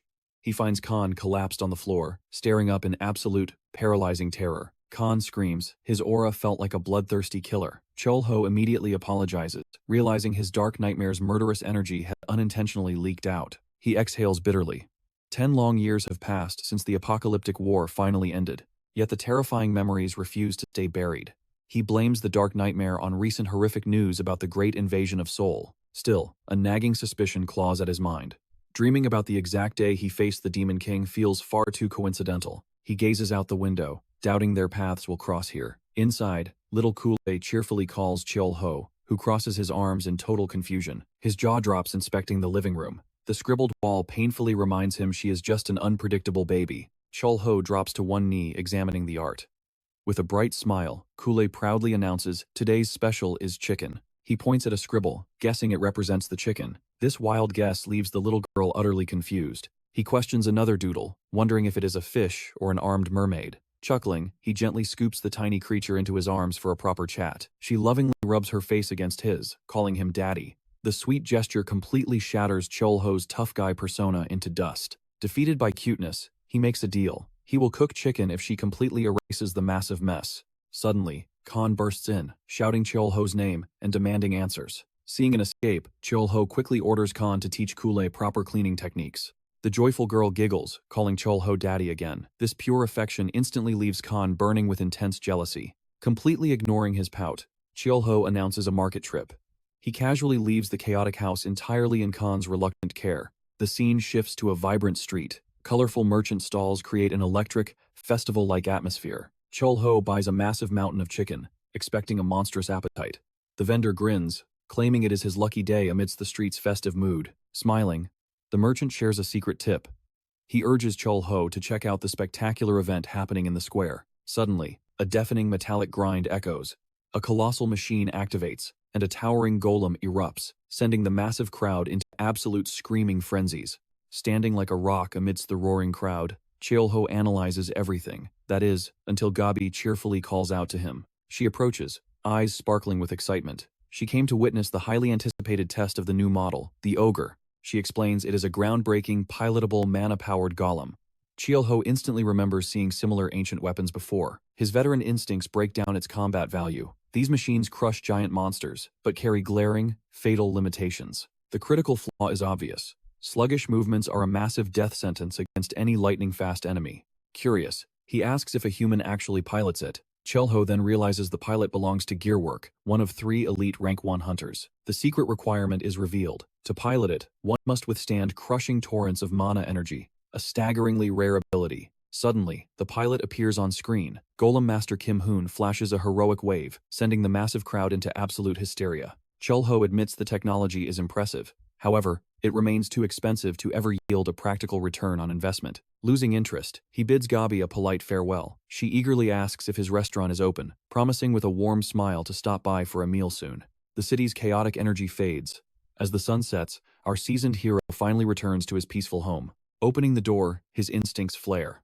A massive water puddle and a bizarre, glowing figure sit right in his living room. It is an Undine, a majestic water spirit, beside little Kule. Khan walks in laughing, demanding to know whose spirit miraculously appeared out of nowhere. With a dramatic flourish, he drops the bombshell. Kule's class is officially confirmed as a staggeringly rare elementalist. The fiery-haired Khan reveals a massive secret. Kule's mother was a legendary blue dragon, explaining why she naturally summoned a water spirit. Kule tightly hugs the Undine, crying "Mommy," and leaving Chul-ho completely baffled. Sweating, Khan asks if this is a high-ranking entity, which Chul-ho instantly confirms. Chul-ho marvels at the breathtaking sight. It has been ages since he witnessed a spirit in a peaceful, non-combat form, making this encounter utterly surreal. The lore runs deep. Spirits originate from an entirely different dimension, strictly divided into 4 supreme elemental types. Massive dimensional portals suddenly manifest, revealing the universe's sheer complexity. The interconnected realms of demons, spirits, Espan, and Earth finally reveal their cosmic ties. Chul-ho stands completely frozen, struggling to process this overwhelming tidal wave of universe-altering information. Shaking off the shock, Chul-ho shifts gears, sharply asking Khan if he ever taught the little dragon how to clean up her chaotic mess. Instantly, the Undine unleashes her aquatic powers. Working alongside Kule, they wash away every trace of dirt in a single, sparkling flash. Witnessing her flawless awakening, Chul-ho decides it is the perfect time to throw a heartwarming celebration for little Kule. Hitting the kitchen, he preps the fresh ingredients, peeling the plastic off a bowl of raw poultry. Coating the pieces in seasoned flour, he declares tonight's epic main course: crispy fried chicken. Flashback to 30 years ago. A legendary fried chicken craze swept the nation, giving birth to countless mouth-watering flavor variations. Preparation complete. He drops the coated meat into the boiling oil, instantly sparking a symphony of sizzling, golden perfection. Yet, despite all the crazy trends, the undisputed king and foundation of them all remains the classic, perfectly crispy, plain fried chicken. As the golden feast arrives, the heavenly aroma drives Khan absolutely insane. Little Kule eagerly attacks a drumstick, savoring the glorious crunch of her very first real meal. Chul-ho watches her intently, holding his breath as he waits for her ultimate verdict on the dish. Face completely smeared with grease, Kule unleashes an adorable squeal of pure joy. Unable to endure the torture, Khan fiercely roars that he is diving in too. Suddenly, Chul-ho's aura turns deadly serious. He fiercely warns that in his world, a person's fried chicken choice exposes their very soul. With an incredibly dark, piercing glare, he corners Khan, demanding to know exactly which sacred piece he intends to devour first. The fiery-haired warrior immediately starts sweating bullets. He swallows hard, completely terrified by this sudden, crushing psychological pressure. Trembling, Khan grabs a chicken neck, confused about what this proves. Seeing his absolute panic, Chul-ho bursts into laughter, revealing it was a total prank and ordering everyone to feast. However, Kula annihilates the entire plate with monstrous speed, leaving the devastated Khan without a single bite. Chul-ho chuckles, having entirely expected this chaotic outcome. Cracking open an ice-cold beer, he declares it the ultimate pairing for chicken, far superior to soju. Clinking their frosty mugs, they toast to surviving another glorious day. Khan finally scores a bite, and his jaw hits the floor at the divine taste. Suddenly, Chul-ho flawlessly debones a chicken wing in one smooth motion, leaving Khan utterly shocked by this god-tier skill. Khan whines about the endless pile of bones, while Chul-ho simply laughs at the hilarious, heartwarming chaos. Boom! A deafening explosion terrifies little Kule. She stares blankly at the window as a dazzling barrage of fireworks suddenly erupts, painting the night sky and stunning the crew. Chul-ho instantly realizes the local festival is still blazing, while a panicked Khan genuinely thought an enemy attack had begun. Gently scooping Kule into his arms, Chul-ho explains the beautiful fireworks, melting away the little dragon's fear with his warm reassurance. Witnessing her star-struck joy, Chul-ho realizes she has never seen the outside world. Curious, he asks when she will finally undergo her physical transformation. Khan guarantees it will happen soon. Chul-ho eagerly asks if she will breathe devastating flames. Smirking, Khan confirms she absolutely will, leaving Chul-ho hyped for that legendary day. Looking at her, Chul-ho genuinely dreams of buying her cute clothes and shoes. yearning to show this little spirit the entire vast world. Meanwhile, an intense golem test is underway. A massive drill shreds through solid metal, but the frustrated pilot curses the machine's sluggish weight and highly unstable mana flow. Exhausted beyond belief, the mech pilot, Hun Kim, drags himself into the locker room, desperately craving some well-deserved rest. But his jaw drops when a mysterious woman casually steps out, coldly reminding him that he just entered the men's restricted area. Unfazed, he brutally teases her, asking if her advancing age finally justifies that terrifying nickname of hers. Hun Kim dramatically whines about starving to death. The woman ignores his relentless old-age jokes, smoothly announcing she has already booked a top-tier restaurant over in Seomun. Her tone turns serious. She drops the heavy news that Captain Chaeyeon has officially retired, and Sang-gu is completely spiraling out of control over it. Hun Kim sighs deeply. It is a massive shame, but the legendary captain has fought long enough to earn a deeply well-deserved rest. A heavy sorrow shadows Gabby's eyes as she softly laments having absolutely no hometown to ever return to. Shifting the grim mood, she asks about the newly acquired Mana Stone. Hun Kim shudders, confirming its insane density came from the new dungeon, a place radiating terrifying energy. Gabby chillingly explains that this mysterious dungeon is completely devoid of any monsters. Instead, its sky bleeds a bizarre, ominous light. Suddenly, a mysterious necklace pulses with power, while the real world's dark sky hints that something catastrophic is plummeting downwards. The camera snaps back to our protagonist. His eyes narrow sharply, instantly sensing this apocalyptic energy and bracing for the impending chaos. Meanwhile, the loyal butler Kasim reveals a heavy burden. He has been secretly guarding the ancient relics ever since the devastating Great War. Eons ago, mighty dragons trembled and fled at the mere whisper of Miro Lycus. Back in the present, Chul-ho's detector confirms dangerous mana saturating the very air. Rival hunters swarm the excavation site. They can taste the immense fortune buried below. But Cho watches his mana detector shatter into pieces. The raw energy is absolutely suffocating. Suddenly, the heavens violently tear open, signaling an absolute catastrophe. The spatial rift erupts. Crimson aura bleeds through the cracks, tearing open a massive dimensional gate. Out of the bloody void, a colossal iron door materializes right before their eyes. Demonic, razor-tusked boars stampede from the shadows. Pure panic infects the hunters below, while their captain screams to hold the shield wall. Evacuate the miners immediately, he roars. Realizing these are highly evolved combat beasts, the raid team instantly deploys overlapping magic barriers. They brace for the earth-shattering stampede, but one squad leader reacts a second too late, taking a devastating, bone-crushing strike. Seeing his captain fall, Kim Sang-hu charges the beast with reckless fury, yet he freezes in absolute terror, paralyzed by the nightmare unfolding before his eyes. The beasts smash the earth with terrifying force, launching the elite hunters into the air. Drowning in the chaos, cold dread grips his heart as the symphony of slaughter echoes all around. Spotting the alpha beast, he screams for the medics to drag the wounded away. Above them, the monster's core pulses with cursed, crackling lightning. Trapped in the trenches, a lone hunter finds himself completely cornered by the deadly swarm. With an earth-shaking roar, the alpha strikes the vanguard, shattering their magic shields into dust. An agonizing scream rings out as a monster ambushes another hunter. Pushed to the brink, the raid captain faces an impossible, gut-wrenching choice. Should he order a full retreat to save the civilians, leaving his vanguard to die? But the bloody faces of his dying comrades anchor his feet to the ground. His veteran mentor's words echo in his mind, warning against a life cursed by cowardice. He suddenly wonders how many times that old master faced this exact paralyzing fear. The survival instinct screams at him to run away, but his hunter's pride absolutely refuses to break. The flashback fades. He realizes that stepping forward into the jaws of death is true strength. His eyes blaze with newfound resolve. He swears to honor his master's legacy. Roaring that he will never abandon his brothers, he boldly claims the vanguard. Gripping his spear tightly, he charges headfirst into the endless sea of demonic beasts. His lightning spear dances in a deadly spectacle, instantly decapitating multiple fiends. He refuses to yield a single inch, carving a bloody path through the horde. But the war of attrition takes its toll. His mana core completely runs dry mid-swing. Yet the alpha monster mercilessly charges forward, giving the exhausted captain zero time to breathe.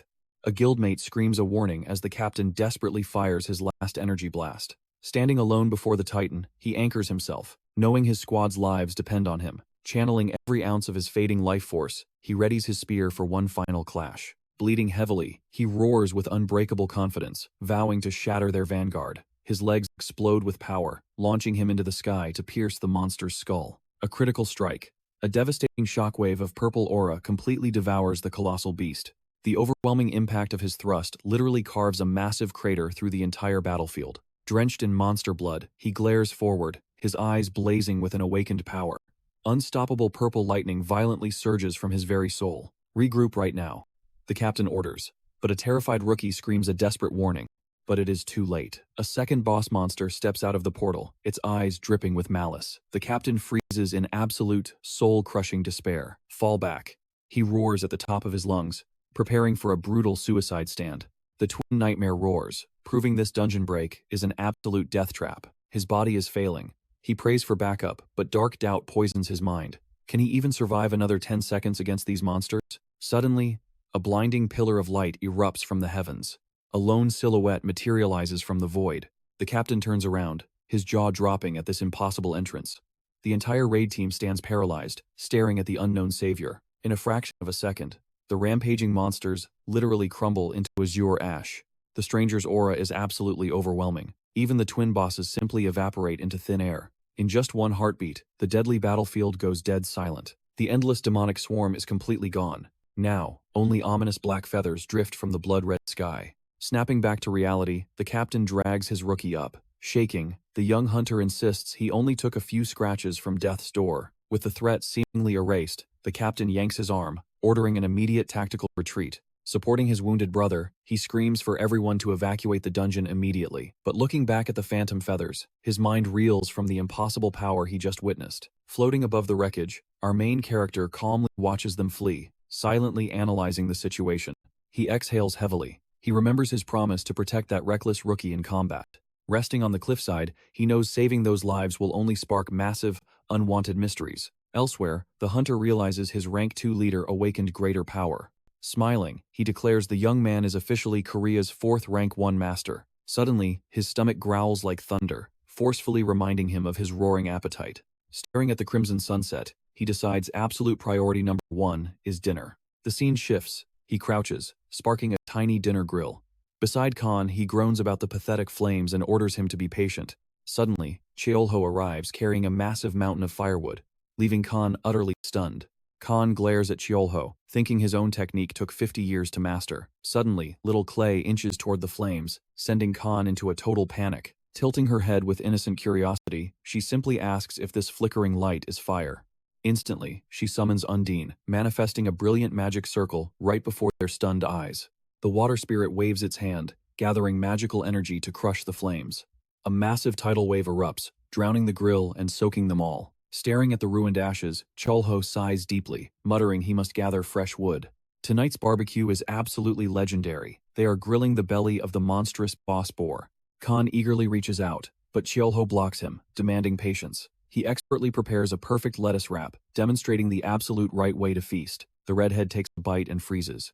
He gasps, declaring, the flavor is absolutely divine. Flipping the meat, Chul-ho casually asks if Khan is still investigating the surrounding dungeons. He reveals he encountered a fierce combat boar horde inside the mana mine today. However, their insane aggression and mutated tusks completely defied normal spawns. Making things infinitely worse, the portal's raw energy felt entirely alien, leaving Khan completely speechless. Chul-ho nods with a deadly serious glare, suspecting Earth is now tethered to another dimension. A cosmic disaster brews as massive portals bridge across the universe. The scene rapidly shifts to the bustling National Hunters Association headquarters. Amidst the intense office chaos, they analyze an absolutely mind-blowing report regarding the Inyan dungeon raid. Kim Sang-hoo nervously explains that after a blinding flash, every single monster instantly vanished. His boss notes the second team reported the exact same anomaly. Pushing the mystery aside, he shifts gears, heavily praising the hunter for achieving master level. Thrilled, the newly awakened rank 1 bluntly demands to know about his upcoming pay raise. However, he groans that his brutal schedule leaves zero time to spend it. Chuckling, his boss immediately offers him a well-deserved vacation. Remembering his loyal comrades, he rejects the break. He demands a massive bonus for his entire squad instead. The chief asks about his next class advancement. He confidently declares, Iron Heart. This legendary path grants resurrection and absolutely invincible defense. He tightens his fist. Once he perfects this ultimate technique, his body will become completely unbreakable. Flashing back to the brutal war, he realizes this godly power could have bought his squad precious time. The chief strongly approves of his path and dismisses him, vowing the dungeon investigation will continue. Strolling out, he casually calls the chief Gramps. The old veteran grumbles loudly about the rookie's terrible manners. Riding the elevator alone, he ponders the mysterious light. It felt strangely warm and inviting. Was it an unknown cosmic force, or a hidden savior? The elite hunter suddenly realizes the horrifying truth. Both dungeon anomalies reek of an unprecedented, godlike power. Ultimately, humanity can only pray this mysterious towering entity never becomes their worst nightmare. Back at the cozy camp, a massive plate of sizzling meat and fresh soju set the perfect evening mood. Pouring a crisp glass of liquor, the feast officially begins. Khan takes a smooth sip, calling Chul-ho over to discuss something deeply serious. He locks eyes with him, asking if that legendary Demon King was truly an unstoppable monster. Chul-ho smirks, calling the fiend surreal, but arrogantly boasts of his own supreme victory. When Khan asks if he hated his rival, the campfire violently erupts. In a dark flashback, he reveals his loyal allies were mercilessly slaughtered by the villain's terrifying army. Burdened by overwhelming magic, he marched into hell itself. He vowed to crush the Demon King's forces single-handedly, but the brutal war demanded endless blood. Standing utterly alone among fallen comrades, his eyes blaze with pure fury. He loathed that demon with his entire shattered soul. Unleashing apocalyptic magic, he violently carved his name into history, becoming the supreme ruler of that ruined world. Finally confronting his ultimate prey, he demands if this is the so-called Demon King. Through the memories, he questions who dared summon him to this desolate wasteland. Snapping back to reality, he drops a shocking truth. The dreaded Demon King was merely another summoned victim. Khan looks completely baffled, but Chul-ho swears it is the absolute truth. It was a mirrored fate, leaving Khan questioning what terrifying god could possibly summon a demon lord. Curious, the redhead presses him. How did he finally manage to return to Earth after all that? A grim flashback reveals his desperate struggle. He searched endlessly for 10 grueling years before his hope finally shattered. Just as he surrendered, a miraculous portal tore open. Through the rift, the familiar buildings of his original world appeared. He wraps up the unbelievable tale, swearing it is the absolute truth. Chul-ho blinks in sheer surprise as Khan smiles, declaring he believes every single word. Around the warm fire, the redhead fiercely reaffirms his absolute trust in his friend's journey. Chul-ho rises to his feet. Khan softly notes the agonizing burden he carried alone. With a heartbroken smile, Chul-ho merely nods, haunted by his bitter past. Raising their glasses for a toast, Chul-ho makes a dark confession. He still fiercely despises the Demon King. Yet, a trace of pity lingers. He truly understands the absolute terror of being dumped into an unknown world. Ultimately, they both suffered the exact same brutal, crushing loneliness. He reveals a dark truth. Nightmares constantly plague him, where his old name, Miroleus, haunts his mind. In those twisted dreams, he relives the bloody war and the agonizing trauma of losing his most cherished loved ones. This grief pierced his chest like a massive, rusted nail, delivering endless agony. Desperate for rest, he drowned his demons in alcohol, fleeing from his cruel, unforgiving reality. He bitterly reflects on his fate. Without his fierce strength, that suffocating torment would have easily driven him completely insane. Suddenly, he jolts awake, violently questioning if he has already lost his mind. Gasping, he sighs in immense relief, realizing it was just a dream as little Kule snores peacefully on his lap.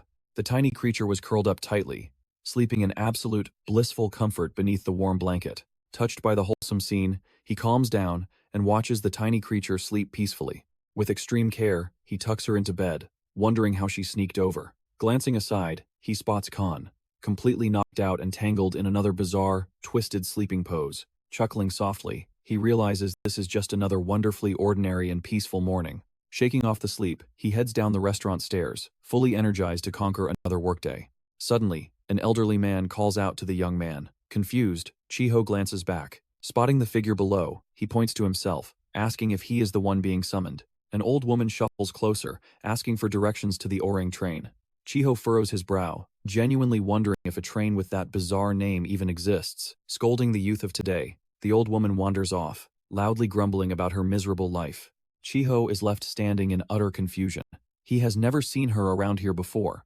Pushing the strange train mystery aside for later, he focuses entirely on prepping the restaurant for opening. He dives into his routine, vigorously scrubbing the counter, and meticulously polishing his sharp kitchen knives. With a cloth, he swiftly dries the countertop. He leaves everything absolutely sparkling for the morning rush. Suddenly, the front door chimes. His very first customer steps inside, flashing a warm smile and wishing him a great morning. Choi Jae-woo takes his usual seat at the counter. Eyes gleaming with anticipation, he excitedly demands to know today's special. Chul-ho calmly explains he is still setting up, but confidently offers to whip up a delicious plate of fried rice. Suddenly, heavy rain begins to pour. Jae-woo cheerfully notes that the rainy season has officially begun. Ignoring the idle chatter, Chi-ho masterfully cooks, silently suspecting this man knows the dark truth behind the mine incident. Sliding the steaming food across the counter, Chi-ho listens as Jae-woo mentions Granny Orang wandering the rainy streets. Jae-woo explains she is just an old scavenger collecting recyclables, a local fact that completely slipped past Chi-ho's radar. Chi-ho confirms spotting her earlier, weirdly wrapped in a scarf despite the heat. He brings up her strange question about the train, but Jae-woo shrugs. Nobody has a clue what that train actually is. With his plate empty, Jae-woo explains the heavy truth. Her generation lost countless loved ones and never recovered from that profound grief. Stepping into the pouring rain, Choi Jae-woo waves goodbye, softly suggesting it might be best to just leave the broken old woman alone. Staring into the rain, Chi-ho reflects silently. Time passes, but a lived truth never changes. He realizes this entire world still bleeds from the massive scars of a horrifying past. Ultimately, he understands that both his loyal customers and the wandering old lady still carry their heavy burdens to this very day. The scene sharply cuts to Chi-ho. He starts his morning routine, casually brushing his teeth in the quiet bathroom. Suddenly, a crucial thought hits him. He hurriedly spits his toothpaste into the sink. Rushing into the living room, he finds Khan eagerly cheering on Kule. The creature radiates blinding light, desperately attempting to transform. Sadly, the little one's surging blue energy slowly fizzles out. The intense magical transformation finally comes to a disappointing end. Poof! She reverts right back to her incredibly cute original form. Khan sighs, declaring the attempt a total failure. Chi-ho asks if there is a secret trick, but Khan seriously warns that the very beginning is always the hardest hurdle. A brilliant idea strikes Chi-ho. Maybe he should try dressing the tiny creature in human clothes. He grabs a random outfit and slips it onto little Kule, eager to see what happens. The oversized clothes hilariously swallow her tiny frame, making him imagine a 5-year-old child. But suddenly, Kule erupts into a blinding glow. This time, a magnificently intense blue light engulfs the room. Surging energy ripples around her body as the true transformation finally takes hold. When the blinding light fades, an absolute miracle is revealed. She has flawlessly transformed into a little human girl. Chi-ho is left standing there, completely speechless. Overwhelmed with joy, the little girl dashes toward him, crying out for daddy. But halfway there, her tiny feet lose their grip, sending her tumbling to the floor. Moving with lightning-fast reflexes, Chul-ho catches little Cool just before she hits the cold ground. Beaming with radiant happiness, she flashes a massive smile. Once again, she sweetly calls him daddy, showing her tiny teeth. He stays frozen on his knees, gently holding her hands, still processing the absolute miracle. Khan suddenly scoops the little one up, cheering wildly that she finally succeeded. He brags endlessly, but Chul-ho warns him she is not quite ready for the outside world. He orders Khan to find her proper clothing, while he heads off to whip up a meal. The scene shifts to the darkened streets, where a heavy, foreboding downpour begins. Umbrella in hand, Chul-ho descends the steps, brainstorming leftover dishes. Suddenly, peering through the pouring rain, he spots the mysterious old woman from earlier blocking his path. She slowly approaches, asking to take brief shelter from the raging storm. He warmly invites her inside, but she declines the tea, insisting she must hurry through the rain. Her strange response intrigues him, and he realizes her thick accent has completely vanished. The woman turns away, ready to brave the storm. However, Chul-ho immediately stops her, forcing his umbrella into her hands so she won't get soaked. Pausing before leaving, she softly asks if he serves black bean noodles. He admits he is unsure about the ingredients, promising to check the kitchen. Chul-ho turns his back and opens the door, preparing to head straight into the kitchen. Glancing back outside, the old woman and her cart are already vanishing into the mist. He lingers at the doorway, deeply unsettled by the bizarre encounter. As rain aggressively batters the roof, a news alert flashes an urgent warning about aquatic monsters. It explains that kelpies grow terrifyingly strong during heavy rain. Suddenly, Hoon Kim slams his mug against the table, desperately crying out for Chul-ho. Drunk and completely desperate, he begs for advice on how to impress a woman. Hoon Kim confesses he only dated once before crossing into the other world. He remembers how a mysterious woman saved his life in a deadly dungeon. Chul-ho chuckles, noting that strong women are undeniably attractive. The drunk pilot wholeheartedly agrees, swigging his beer. A distant look crosses Chul-ho's eyes. He completely understands the young man, having lived the exact same experience. His thoughts drift to the strongest, kindest soul he ever knew, the legendary Miro Laika. Her memory stirs something deep within him, reawakening old emotions. Hoon Kim babbles on, insisting that the girl's icy demeanor is her best charm. Chul-ho asked if he means the mysterious savior from the dungeon, but Hoon Kim vigorously denies it, claiming she is a mother figure. He explains the girl he actually loves absolutely despises him, having even threatened to kill him. Frustrated beyond belief, he furiously pounds the table, bitterly complaining that she prefers Sang-woo instead. Smiling softly, Chul-ho promises to keep the secret. Hoon Kim demands another beer, just as the radio announces construction at the Tomb of Rest. Hearing that name, Chul-ho instantly falls completely silent, plunging into deep thought. The clueless pilot asks about the tomb. It is grimly explained as the mass burial ground for past victims. Given the catastrophic death toll, bodies were cremated and names etched in stone. Chul-ho solemnly processes this, until a sharp knock rattles the door. A blonde hunter steps inside, boldly introducing herself as the legendary Queen of Blades, Yuna Lee. Before a single word leaves her lips, Hoon Kim turns around, sensing her terrifying aura. Wasting zero time, she ruthlessly snatches him by the collar, catching him off guard. Glaring daggers, she asks if he is drinking again, leaving the paralyzed pilot speechless. She orders him to stop fooling around, but the pathetic pilot, slumped on the floor, finds her fury incredibly attractive. A dangerous glow erupts in her eyes. Obviously, her true wrath has just begun. Dragged away like a ragdoll, the pilot shouts his thanks. Yuna pauses her rampage to respectfully offer hers. Out on the rain-slicked street, he whines about her getting soaked, begging her closer to the umbrella.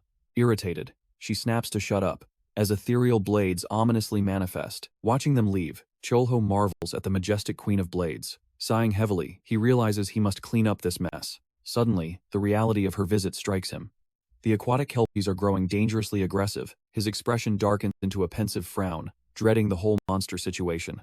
As the relentless storm punishes the city, his instincts scream that something catastrophic is looming. In the kitchen, he catches little Kule sneaking ingredients from the fridge. He gently scoops her up, playfully asking if she is a little thief. The sweet girl hugs him, calling him daddy, but he notices her magical tail is still there. His heart aches, knowing she must eventually return to Esbon. Kule adorably echoes his words, showing she is slowly mastering the human tongue. Smiling, he hugs her warmly, swearing to protect her until that fateful day. Suddenly, the restaurant door bursts open, revealing a completely unexpected visitor. Chul-ho gently sets Kule down and shushes her. An early customer? That was completely unexpected. The mysterious old woman is back. She smiles. Relieved, the lights are on. "One bowl of black bean noodles," she orders. "How long will that take?" Chul-ho's eyes narrow in suspicion. Her thick accent has returned. Her entire aura has completely shifted. Needing answers, his eyes glow as he activates his detector eye skill. The system window pops up. Status: unawakened. She is just an ordinary human, but a hidden detail catches his eye. The system reveals a heartbreaking truth. She suffers from severe dementia. A heavy sigh escapes his lips. Even the highest tier healing magic is useless here. It simply cannot mend a fractured mind. His own dark memories resurface. If magic could heal mental scars, his own endless nightmares would have vanished years ago. The only comfort he can offer is a warm meal. Suddenly, a tiny head pops up. Little Kule peeks over the counter, spying on the stranger. The little dragon stares with wide, curious eyes. The old woman blinks in surprise, locking eyes with the unusual little girl. Without warning, Kule trots right up to her. Her tiny tail wags excitedly, making Chul-ho instantly freeze in sheer panic. Cold sweat drops down his face. What is this little monster planning? The old woman tilts her head, bewildered by the strange creature. Chul-ho's heart races. The tension spikes as the old lady chuckles. "What is a little puppy doing here?" she asks gently. She lovingly scoops the tiny creature up, comparing her to an old pet. "My name is Kule," the little girl chirps. The woman gasps, stunned by the talking puppy. Right on cue, Khan dashes into the room. He glares, completely baffled. Why is Kule playing with a mere human? Chul-ho watches closely, analyzing the threat level. Realizing it is safe, he exhales. He orders Khan to guard the front against any new arrivals. With the crisis averted, he turns back to the kitchen. It is time to cook. He prepares to craft the perfect black bean noodles. Before the world changed, this dish was everywhere. Now, it is a rare luxury from a forgotten era. Authentic ingredients are almost impossible to find, and making the paste from scratch takes too long. Since she is rushing, he opts for a high-speed instant alternative. The wok bursts into flames. He fiercely fries the chunjang paste until a rich, smoky charcoal aroma fills the entire kitchen. While the noodles boil violently, he tosses in thick cuts of meat and crisp onions. The savory mixture sizzles to absolute perfection. The legendary Big Pig black bean noodles are complete. He carries the steaming bowl to the table, where the old woman is happily playing with little Kule. Suddenly, the woman gasps in panic. She remembers she has to leave. Her grandson is waiting for her at home. Chul-ho reacts in a flash. He ducks behind the counter, packing the meal to go. Be extremely careful with this bowl, he gently warns her. Tears of gratitude fill her eyes as she bows. She suddenly grabs his hand, pressing a thick wad of cash into his palm. Chul-ho's eyes widen in absolute shock. These are ancient, pre-awakening bills. He bids her farewell, as little Kule waves a cute goodbye. That fateful day changed everything. From then on, Grandma Arirang became a regular visitor to the restaurant. Every single day, she bought noodles for someone else. One day for her husband, the next for her grandson. But the bowls she took never returned. He knew her fractured mind was to blame, so he never once complained. He simply bought a mountain of new bowls to replace them. The scene shifts abruptly. Chul-ho walks down a gloomy street. A heavy, thoughtful shadow darkens his face. His footsteps echo in the eerie silence. He finally stops, standing before the chilling gates of the resting grave cemetery. Inside, a weeping couple clutches a tombstone. Chul-ho lets out a bitter sigh. His own parents' graves are nowhere to be found. Suddenly, he spots a familiar silhouette. It is Grandma Arirang. He quickly approaches, warning her that she is in a graveyard. He gently explains that food attracts monsters, and the cold could kill her. Suddenly, a ruthless guard barks a threat. "Clean this trash up, or I will trash it myself." Chul-ho's sharp eyes dart to the side. His hunter instincts flare up immediately. Something here is terribly wrong. A ragged, makeshift tent sits in the dirt. The devastating truth hits him like a truck. Has she been surviving out here? Inside the miserable tent, a faded photo rests in a frame. The old woman crawls inside, a heartbreakingly sad smile gracing her wrinkled face. With trembling, fragile hands, she reaches out. She picks up the worn picture frame from an old chest. She lovingly wipes the dusty glass, lost in shattered memories of a better past. Watching her, Chul-ho is struck by a painful realization. Smiles aren't just for happiness. Sometimes, a smile is the ultimate shield against agony. It is a tragic trick, one he has used far too many times himself. Swallowing his sorrow, he turns his back on the grave. Suddenly, the heavens split open. A torrential, unnatural rain begins to relentlessly smash against the earth. Back at the cozy restaurant, pure joy erupts.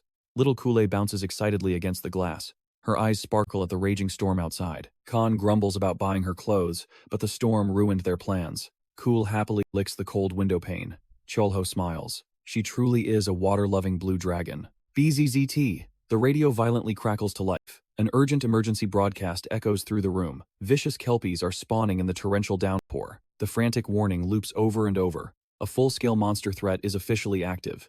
Chul-ho commands Khan to guard the house, already gearing up to leave. Without a second of hesitation, he vaults over the railing. He plunges directly into the raging storm. His instincts scream a terrifying warning.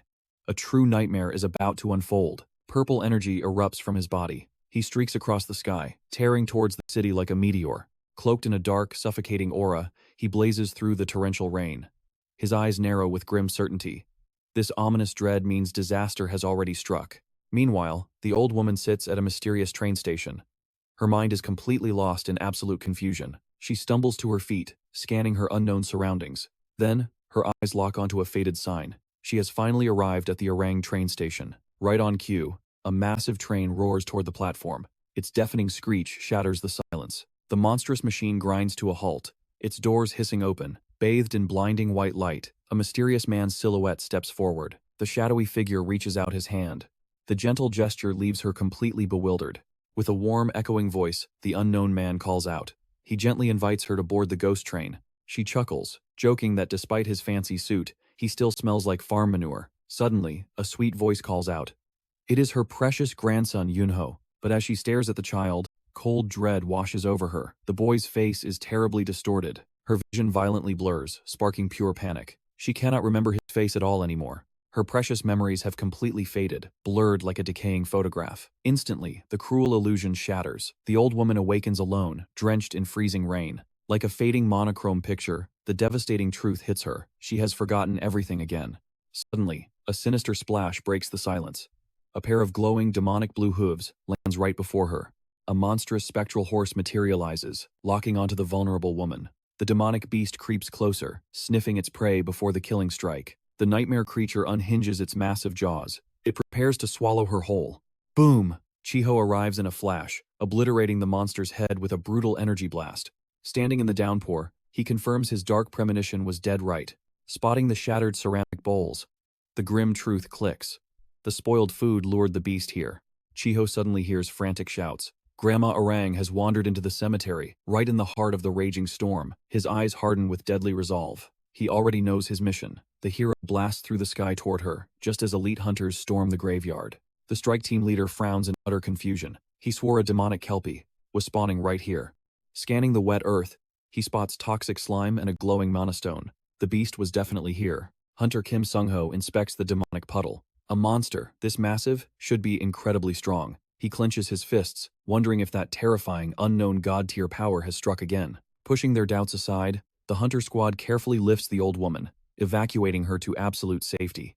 While being carried away, agonizing nightmares plague her sleep.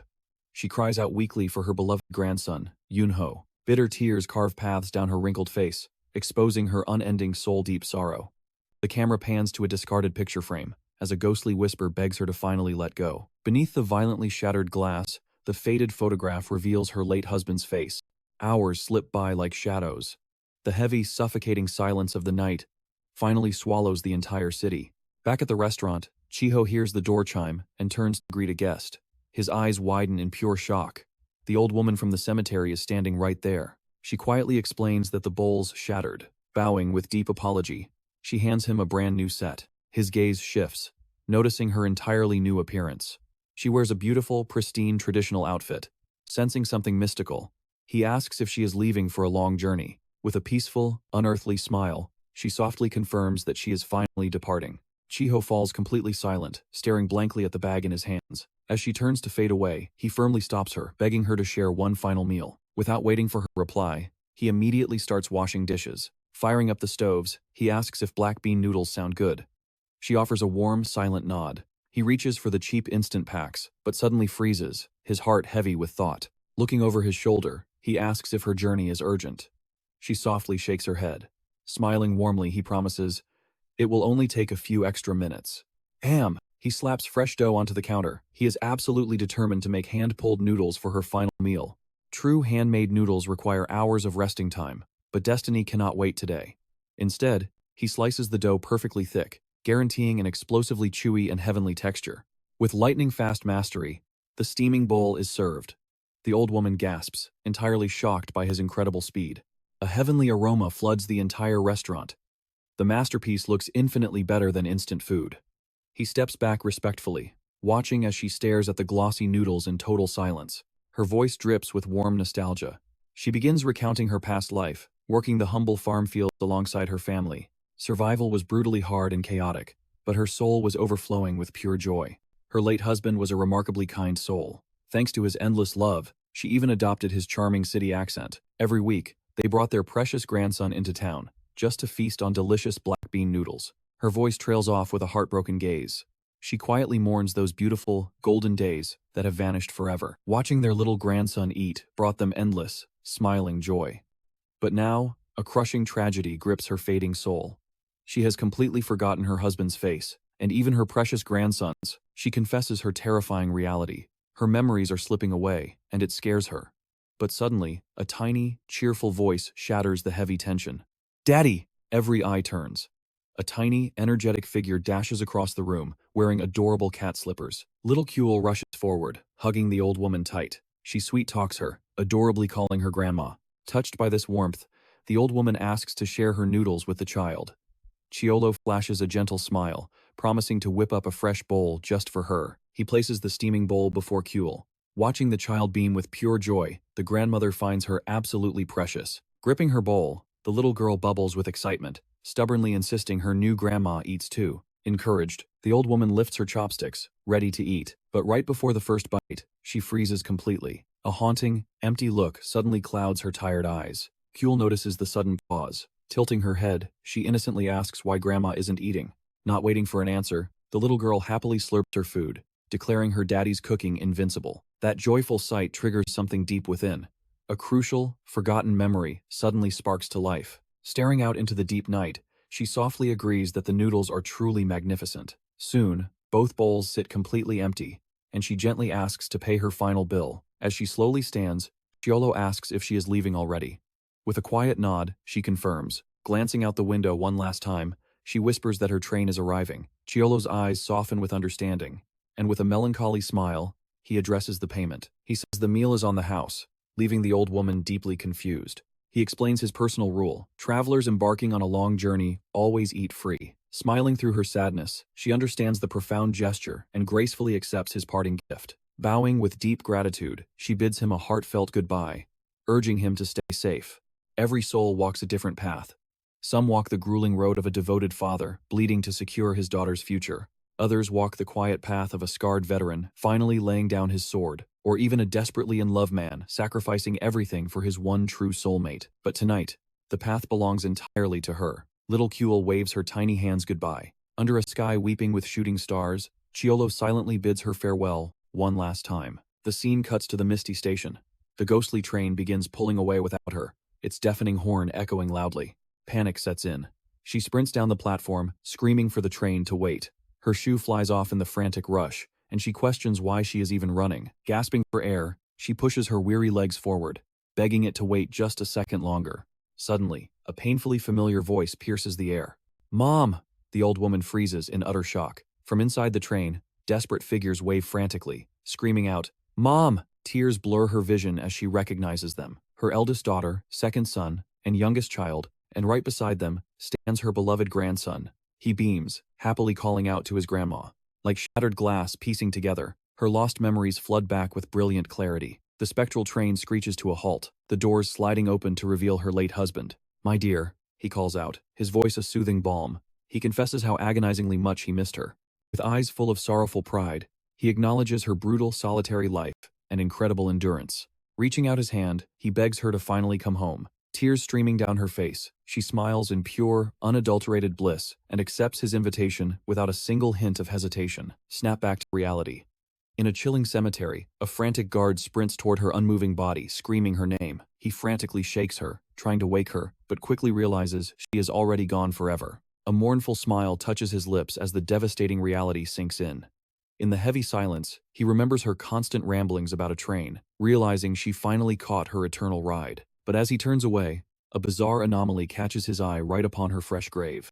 A perfectly prepared bowl of noodles sits beside neatly folded cash, left like a haunting final farewell. Watching from the ethereal shadows, Chul-ho solemnly reflects, "You absolutely cannot stop a soul determined to finally leave." He knows the dark truth sometimes. Forcing a shattered person to keep living is the cruelest torture.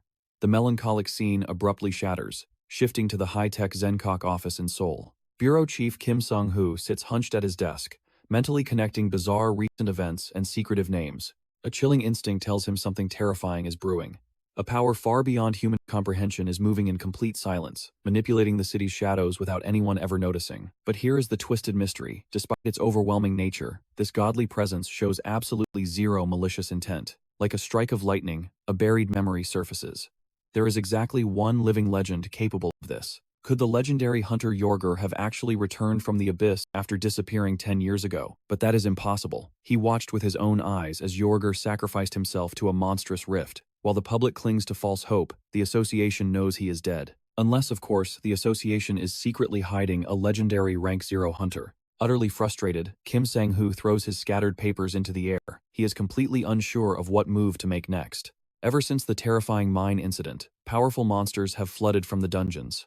It feels like the dark prelude to a massive new invasion, leaving him deeply worried. Pushing his anxiety aside, he grabs the classified file detailing his biggest headache right now. The folder reveals Shin Ryu, the blood-tied younger brother of the legendary hunter Jorger. The scene cuts to the National Hunter Association. This massive, imposing fortress towers over the city's heart. Deep inside, an assistant slams the latest graduate reports onto her boss's desk. His tired eyes scan the documents, landing on the three most promising rookies of the entire class. First up is Kim Mi-jin. She is a rank 3 healer who dominated her academy exams. At just 17, she carries the bloodline of the food god, who currently fights on Kim Sung-ho's team. Knowing that squad already has a top-tier healer, the boss reassigns her. Next is Lee Jun-young, a 20-year-old fire mage packing catastrophic damage potential. He swiftly stamps the mage's transfer papers. But a deep scowl forms as he stares at the final rookie. The ultimate troublemaker is Shin Ryu, a rank 2 fighter possessing the terrifying lycanthropy skill. That brutal power earned him the dreaded title of Warwolf. His limitless potential stems from being Jorger's younger brother. Second, the psycho specifically demanded to be stationed in Seodaimun.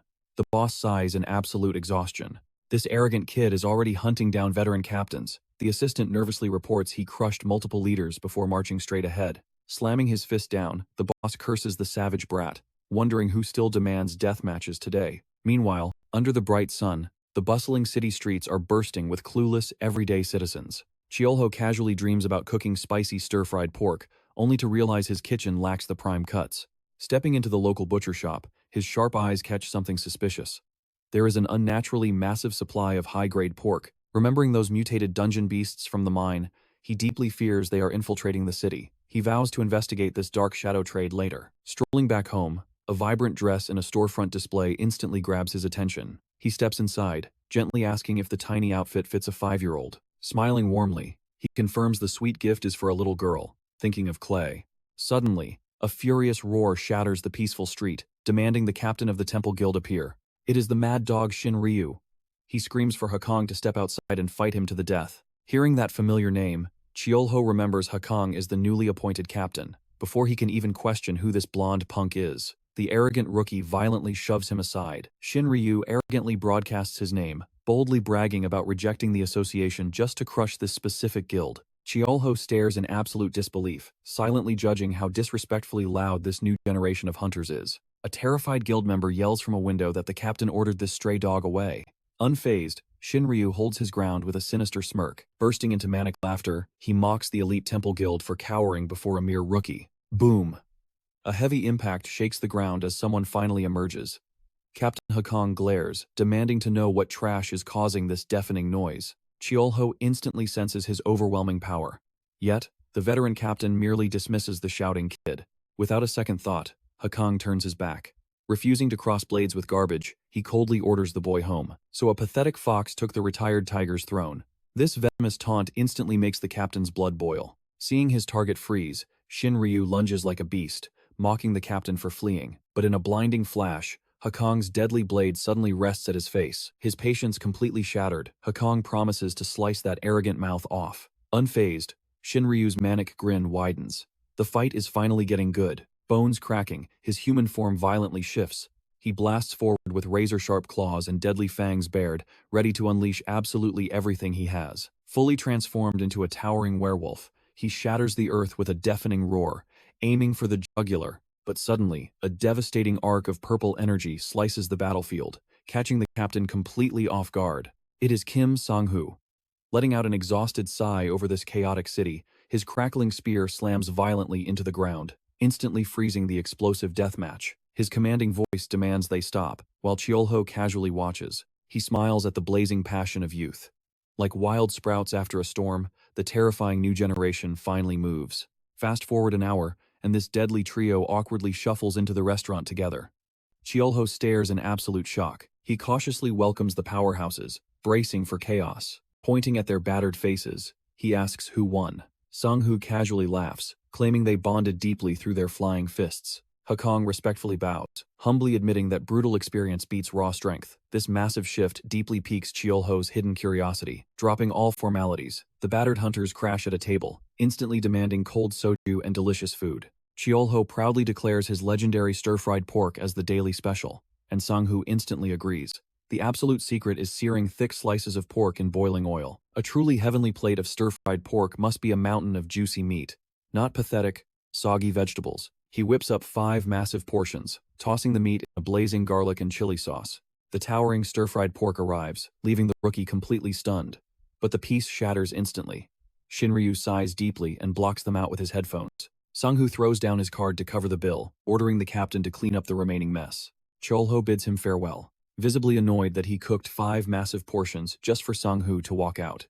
Hanging his head, the rookie finally breaks. He admits defeat and begs to join the guild, but the captain simply fills his glass. His absolute rejection hits the shocked boy like a physical blow. He warns the rookie to drop the delusions. His tiny, sheltered world is nothing but an illusion.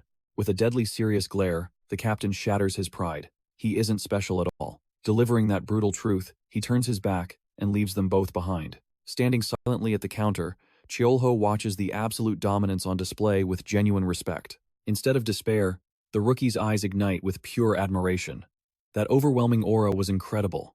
He sprints out the door, desperately screaming for the captain to wait. Watching the chaos unfold, Chul-ho smiles knowingly. The future of this next generation looks wildly entertaining. While the rookie begs for a spot on the squad, Chul-ho's thoughts darken. As their own power grows, the shadows lurking ahead will only become deadlier. His gaze drops to a discarded newspaper. The headlines scream a terrifying truth. Portals are erupting across the world at an unprecedented rate. With a heavy sigh, he stares at the untouched mountain of food. 5 perfect portions wasted. The next dawn breaks, and little Kyul stretches her arms, ready to conquer the day. The whole house is dead silent, everyone completely passed out. Then, she remembers Khan's strict rule. She must always wash up first thing in the morning. A glowing water elemental suddenly materializes. The little girl happily waves her magical friend over for playtime. The playful spirit unleashes a gentle torrent of water, giving her an instant, magical morning bath. The pure energy totally envelops her, instantly washing away the sleep and grime. Flashing a brilliant smile, she celebrates feeling completely refreshed and ready for adventure. The floating elemental claps its liquid hands, happily praising the little one for being so good. Fresh and clean, she skips over to Chul-ho, but the man is out cold. She gently pats his sleeping face, sweetly declaring him a very good boy too. Spotting her beautiful new dress, she bursts into giggles, absolutely thrilled to wear her special gift. Now fully dressed, she marches downstairs with a rumbling tummy, but suddenly, a sinister red portal violently tears open right across her path. The crimson energy pulses with an eerie glow. She tilts her head, completely fascinated by this mysterious anomaly. Completely fearless, her tiny hand reaches out to touch the swirling vortex. In a flash, the spatial current violently sucks her straight into the abyss. The moment she vanishes, the dimensional rift violently snaps shut, leaving no trace behind. The scenery instantly shifts to a bone-chilling dungeon. Tiny footsteps echo ominously down the dark, stone corridors. Kyul and her elemental drop into the darkness. She instantly cheers for playtime. Completely unfazed, she skips happily over the terrifying scattered skulls and shattered bones. Suddenly, a thunderous roar shakes the very earth. She turns her head to face the incoming threat. A colossal minotaur boss and his bloodthirsty horde emerge from the shadows, radiating pure, murderous intent. But the little girl simply tilts her head. She adorably mimics their savage battle cry, showing zero fear. Deeply insulted, the furious boss commands his lackey to crush the intruder. The hulking monster charges forward, swinging its massive battle axe with lethal force. Sensing danger, the loyal water elemental instantly transforms to shield its tiny friend. It erupts into a colossal watery beast. Kyul cheers wildly at the incredible sight. With one devastating tidal wave, the spirit instantly swallows the entire monster horde. Trapped in the crushing vortex, the monsters panic, completely overwhelmed by this insane power. The mighty boss is instantly humbled. The little girl proudly declares herself a very good girl. She casually pats a dazed, trembling monster like a cute puppy. Witnessing this absolute domination, the stunned chief realizes the truth. To command such a legendary spirit, this child must be an absolute master. Blazing with humiliated fury, the chief roars that this tiny anomaly must be completely annihilated right now. He violently charges, shattering the dungeon walls with catastrophic force. But suddenly, a terrifying fist violently explodes through the solid stone. Chul-ho steps through the rubble, viciously gripping the boss by its snout. He brutally slams the giant beast into the earth as Kyul runs over, happily calling for her daddy. Trembling in pure terror, the Minotaur boss wonders who this monstrous human could possibly be. But as his vision clears, the monster freezes. He recognizes the absolute legend, Mirolius. Chul-ho brutally seizes its giant horns. The panicking beast stammers, claiming it is a huge misunderstanding. Flashing a murderous glare, the hero snaps the horn like a twig, forcing an instant confession. The broken monster spills everything. He admits fleeing alongside the terrifying Demon King through a fractured dimensional rift. The desperate beast swears on his life. He hid in this labyrinth 10 years ago and never left. Chul-ho demands the Demon King's exact location. The trembling monster reveals his dark lord went into a deep slumber. Chul-ho's eyes ignite with divine power, activating his lie detection skill to uncover the truth. Chul-ho confirms the unbelievable truth. The massive beast glares, demanding to know if this human plans to conquer the demon realm. But Chul-ho calmly reveals they are actually standing on Earth. Deep down, a dark thought gnaws at him. The Demon King is immortal. He recounts the legendary war. To challenge the ultimate evil, he mastered 6 divine classes. Fighting alongside the dragon and the Ice Emperor, they nearly ended the tyrant's reign forever. Yet, in a twist of cruel fate, a dimensional rift tore open. The battered Demon King slipped through the void, escaping their final strike. This Minotaur might not be an elite commander, but it is still a deadly boss-level threat. Suddenly, Little K's stomach growls loudly. The fierce tension shatters. His little companion is starving. With the immediate danger handled, Chul-ho scoops up the adorable girl. He gently smiles, announcing it is time to head home. But just as he turns to leave, his eyes flash. He glances back at the towering minotaur, remembering one final crucial detail. His piercing gaze locks onto the beast. "I have a little job for you," he commands. The scene shifts back to the peaceful restaurant, where golden morning sunlight signals a brand new day. Inside the bustling kitchen, Chul-ho is already at work. His blade dances flawlessly, slicing through a massive, premium slab of crimson meat. Khan wanders in, completely mesmerized by the mouth-watering aroma, asking about the lunch menu, but Chul-ho stands frozen, staring blankly at the simmering pot, lost in dark memories. "Hey, the pot is boiling over!" Khan shouts in panic. The sudden noise snaps the legendary hero right back to reality. Chul-ho serves breakfast, noting that little K already ate and went back to dreamland. When Khan asks about the mysterious dish, Chul-ho smirks. "It is oxtail. It just reminded me of an old friend." Khan curiously picks up a bizarre, glowing green vegetable. Chul-ho casually explains it is a special pepper, perfect for melting away stress. Shrugging off his doubts, Khan takes a brave bite. He chews the strange plant, wondering if it is some rare magical herb. Instantly, actual flames erupt from his mouth. He screams in agony from the hellish spice. As Khan violently chugs milk, the entrance bell chimes, catching Chul-ho's attention. A bright young woman steps inside, holding a vibrant bouquet. She cheerfully announces that she just opened a brand new flower shop right down the street. She offers the beautiful flowers, and Chul-ho graciously accepts the neighborhood gift. But then, the heavenly scent of the stew hits her nose, and she eagerly asks if they serve hot meals.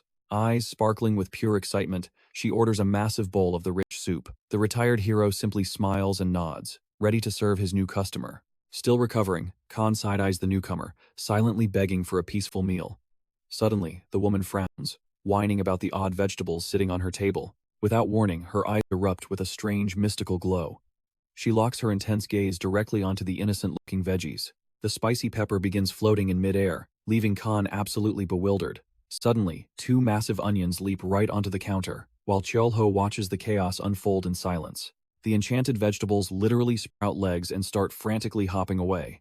"Stop right there, they are escaping," the woman shrieks in panic. Chul-ho's eyes flash with golden light, activating his inspection skill. The system reveals the shocking truth. These are not normal veggies, they are living mandrakes. The pieces click into place. He instantly realizes this clumsy girl possesses a devastatingly rare class, a plant regeneration hunter. At full power, this god-tier ability could single-handedly crush a demon army. Yet, Chul-ho lightly scolds her careless magic, prompting a flustered apology as she admits vegetables actually make her nauseous. Chul-ho effortlessly catches one of the fleeing mandrakes mid-jump.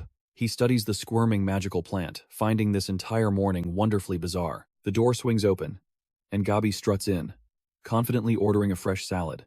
She suddenly stops, locking eyes with the florist, and smirks. Well, if it is not Blossom, Gabi confirms her identity, demanding to know why a top-tier hunter is hiding so far from headquarters. Blossom's face immediately burns with overwhelming embarrassment. "I was fired for a catastrophic mistake," Blossom cries out, trembling. She confesses that her hesitation to kill plant-type monsters resulted in her partner suffering severe injuries. Gabi crosses her arms, firmly stating that running away will not erase the past. Watching the exchange, Chul-ho realizes this tough hunter actually possesses surprising wisdom. "Did you really abandon the front lines just to sell daisies?" Gabi challenges. Clenching her fists, Blossom declares that this quiet shop is her new sanctuary. But Gabi's cold warning pierces her defenses. Fleeing solves absolutely nothing. Struck by guilt, Blossom's face turns crimson, as she finally admits she needs to face her injured partner and apologize. Finding her resolve, Blossom stands up to pay for her chaotic meal. But Chul-ho flashes a sly grin. He has a far more interesting payment method in mind. "Do you happen to have any rare cultivation seeds?" he asks. The retired hero proposes an extraordinary trade that catches her completely off guard. Thrilled by the lucrative offer, Blossom vows to supply him with her absolute highest grade seeds.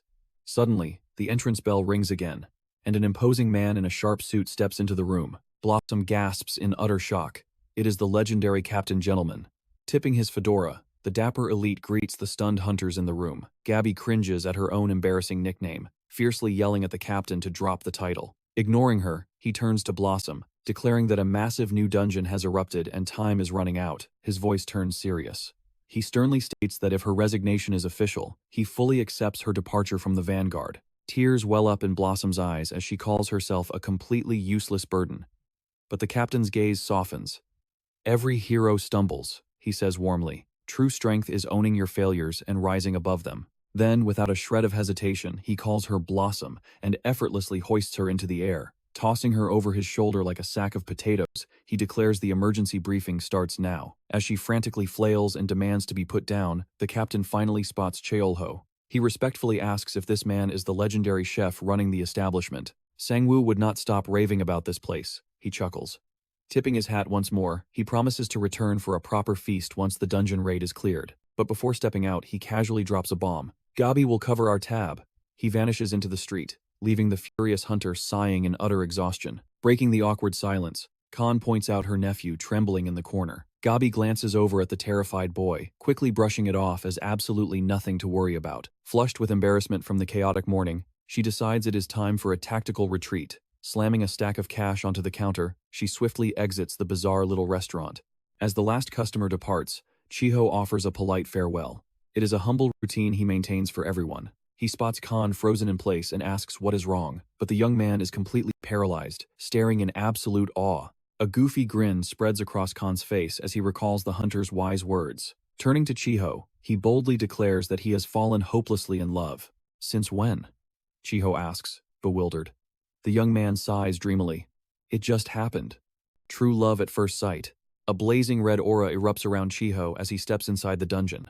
Relieved to escape the city walls, his eyes lock onto a massive crystal floating in the sky. The towering monsters immediately bow down, welcoming him as their absolute ruler. Everything clicks. This is how the labyrinth survives. Narrowing his eyes, he analyzes the glowing crystal. It is an artifact way too advanced for a mere dungeon. Temptation urges him to take the core, but he stops. Plucking it from the sky would instantly shatter its magic. Spotting their farmland, he interrogates them about eating humans, digging into their dark past. Trembling in fear, the Minotaur leader stammers that they only cultivate grass. Finding that answer ridiculous, Chul-ho lightly flicks the massive monster's nose. The beast flinches in utter confusion, but Chul-ho fiercely grips its face, demanding the truth about their crops. Terrified, the beast confesses they grow premium fruits, like mini apples and soft-skinned pineapples. With a smirk, he tosses a heavy bag of seeds. He orders the trembling Minotaur to plant them all. Our hero reveals they are fresh vegetables. He promises to teach these monsters the ultimate way to cultivate everything. His sharp gaze shifts to a massive warehouse, questioning what lies inside. The Minotaur fears he will steal their food, but Chul-ho's demand is far more terrifying. Left with zero options, the giant beast guides him into the storage room, exposing all their hoarded supplies. Scanning the treasures, he realizes these are ancient spoils from the Espon invasion. Suddenly, a blinding light pierces the shadows, instantly grabbing his attention. Activating his appraisal skill, the truth is revealed. It is the Tear of the Sea, a sacred ocean jewel. A flashback reveals the truth. This mythical jewel could manifest anything its master truly desired. The first owner was a humble farmer who wished for endless rice, but human greed prevailed, and a wicked merchant stole the magical artifact for himself. Fleeing across the vast ocean, the merchant demanded salt. In that era, salt was worth an absolute fortune. The jewel fulfilled the thief's darkest wish. It endlessly generated a massive mountain of pure salt, but the sheer weight of the endless salt was catastrophic, sinking the ship and burying the merchant. Holding the jewel, Chul-ho confirms the myth is real, and its salt quality is divine. A confident grin spreads across his face. He claims the legendary item, the perfect secret ingredient for his new restaurant. Before departing, he rips open a spatial portal. He orders the Minotaurs to eat well and aggressively expand their fields. The moment he vanishes, the monster leader gasps in overwhelming relief. Clutching his massive head, the beast realizes the ancient terror of war has never truly faded. The Minotaur shudders, recalling a traumatizing memory. That terrifying human once cornered the absolute demon king himself. Another horrifying image flashes in his mind. A tiny girl who, despite her innocent looks, was a cataclysmic, world-ending dragon. Panic consumes the beast as he wonders if Chul-ho now commands dragons too. In his terrified mind, the hero has already conquered Earth and is coming to annihilate the demon realm. Absolute despair grips his monstrous heart. It has only been 10 short years since his only hope, the Supreme Demon King, fell into a deep slumber. A chilling realization hits him. His only survival path is serving this overpowered protagonist. Roaring at his kin, the Minotaur declares their first mission is to grow overwhelmingly strong. Meanwhile, the scene violently shifts to the city as a mysterious figure lands. A colossal purple portal rips open. Gabi, the legendary Shadow Cat, arrives with her elite strike team. A soldier calls her Shadow Cat, his voice shaking. He warns, this is the largest dimensional gate they have ever faced. Assessing the deadly situation, she orders an immediate breach and backup. Her hunter instincts scream at her gates this massive always harbor catastrophic monsters. Upon crossing the threshold, she freezes in pure shock. The entire domain is empty, and in apocalyptic ruins, the eerie dungeon sky trembles with unnatural energy. Yet absolutely nothing is happening. Suddenly, a soul-crushing predator's aura suffocates her. Sweating bullets, she screams for an immediate tactical retreat. Outside, her shocked team watches the massive portal violently snap shut. Sang-hoo desperately asks what nightmares lurked inside. Still trembling, the elite hunter whispers that there was absolutely nothing. Frustration flares in his eyes as he curses the instability of the rift. He fiercely questions if the surveillance team has locked down the perimeter. An agent urgently confirms the lockdown. But the terror escalates. The spatial distortion in the sky is mutating for the worse by the second. Just then, emergency comms blare. The president has declared a level 3 alert. Amidst the chaos, Hoon Kim casually strolls in, cheerfully greeting Sang-hoo and Aunt Gabby. With a sharp glint in his eyes, he points out a chilling fact. Every single supernatural anomaly lately has targeted this exact same city district. Gabby notices the heavy exhaustion weighing on Sang-hoo, urging him to rest. But sleep is impossible tonight. The monstrous portal continues to pulse with a menacing glow. The intense scene suddenly fades into the warm, peaceful ambiance of Chiho's cozy restaurant. We find Khan styling a sharp white suit, convinced he is the ultimate heartthrob. He strikes a dramatic pose, asking Chiho for his opinion. But our dense hero is completely clueless. Khan eagerly nudges him, whispering that she arrives today. Cholo instantly clicks. He means the legendary Shadow Cat. Our hero nods, noting her daily visits. Right on cue, the fierce hunter strides in, ordering a simple salad and leaving Khan wide-eyed. Cholo begins preparing the fresh dish, but suddenly freezes completely in his tracks. The atmosphere wildly shifts. Out of absolutely nowhere, Khan drops to one knee, offering a single flower in a bold proposal. Shadowcat blinks in pure confusion, pointing to herself. A trembling Khan nods, but the deadly hunter just bursts into ringing laughter. She flat-out rejects him, claiming younger guys bring endless trouble. As she playfully teases his youth, Chulho quickly drags the boy away. The chef frantically apologizes for his nephew's wild stunt, but the elite hunter finds the whole scene genuinely adorable. Khan leans in, asking if his move was completely tragic. Chulho's brutal honesty shatters the boy, prompting the chef to salvage the mess. Reaching into his secret stash, he pulls out the legendary Tear of the Sea, never expecting to use the artifact this soon. Using the mystical jewel, he sprinkles enchanted salt over fresh watermelon to boost its sweetness, swiftly serving the masterpiece to the waiting hunter. She takes a single bite of the glowing fruit. Instantly, her eyes widen as a symphony of heavenly flavors explodes in her mouth. The veteran hunter intensely praises the food, sighing in pure bliss as all her heavy battle fatigue completely melts away. She admits her appetite had vanished, yet his cooking always revives her. Suddenly, her tone darkens, warning of an incoming level 3 emergency. She explains that while it sounds deceptively low, the terrifying reality is that a devastating rank 1 boss has officially spawned. The veteran breaks it down. Level 2 signifies double bosses, while level 1 has not happened since the catastrophic Great Invasion. An entirely unpredictable, chaotic dungeon has violently materialized. Now, even the nation's strongest awakened hunters are placed on high standby. Right on cue, her guild communicator frantically buzzes. She lets out an exhausted groan, bitterly cursing the city's endless chaos. Before vanishing into the dangerous streets, she leans in, whispering for Chulho to find his love-struck nephew a nice, normal girl. Bidding her a safe return, our hero waves goodbye. Turning back, Chulho ruthlessly confirms to Khan that his rejection was absolute. Heartbroken, the boy looks up, asking a heavy question. Is it truly strange for a mighty dragon to fall in love with an elf? Memories flood back of a breathtaking elf, reminding him of their different lifespans. She begged him to stop sacrificing and finally live for himself. Those tragic words endlessly echo in his mind, spoken before she entered a deep, agonizing restorative slumber. Snapping back, Chulho gently assures him, love transcends all races, admitting he felt the same. Instantly, Khan's eyes sparkle for the juicy gossip, but our hero dodges the topic, suggesting a quiet walk. Suddenly, his face turns dead serious as a suffocating, malevolent aura chokes the air. A sinister purple energy violently erupts. Khan screams in pure horror as the overwhelming metallic stench of fresh blood hits his lungs. Our hero's eyes narrow into a lethal glare. Even from miles away, that sickeningly familiar scent is completely unmistakable. It is the exact aura from his legendary clash with the Demon King 10 years ago. Meanwhile, a terrifying new villainess completely traps the dispatched hunters. Her dark magic violently pulsing, she wickedly commands her nightmare spawn to simply devour every human without a shred of mercy. Commander Sang-hoo wastes zero time. He furiously roars for the vanguard to immediately lock into a desperate battle formation. The guild mages frantically link their mana, erecting a massive energy barrier. But devastating blood spheres unexpectedly rain down from the sky. The boiling crimson liquid instantly merges, morphing into a massive, grotesque abomination built purely for slaughter. The beast slams the magical wall with earth-shattering force, deep cracks spiderweb, driving the hunters into absolute despair. But just as hope fades, Kang blitzes onto the battlefield. His blazing longsword perfectly cleaves the vampiric horror directly in half. He quickly realizes these vile creatures are mindless, pure blood magic puppets. Sang-hoo gasps in profound relief as the elite reinforcements breach the dungeon. Floating ominously above, the sinister villainess mocks their struggle, charging an even deadlier spell. Spotting the legendary Temple Guild arriving, Sang-hoo's blazing confidence reignites. He roars a mighty battle cry, declaring the entire raid force ready for war. The wicked sorceress sacrifices more blood to manifest an entirely new horror, a crimson warrior that unleashes a catastrophic shockwave on the vanguard below. A suffocating blood mist violently blinds their vision. Sang-hoo furiously roars through the crimson fog, ordering the entire team to stay hyper-alert. A heavy arms hunter locks and loads a high-tech cannon, firing a blindingly bright blue energy core.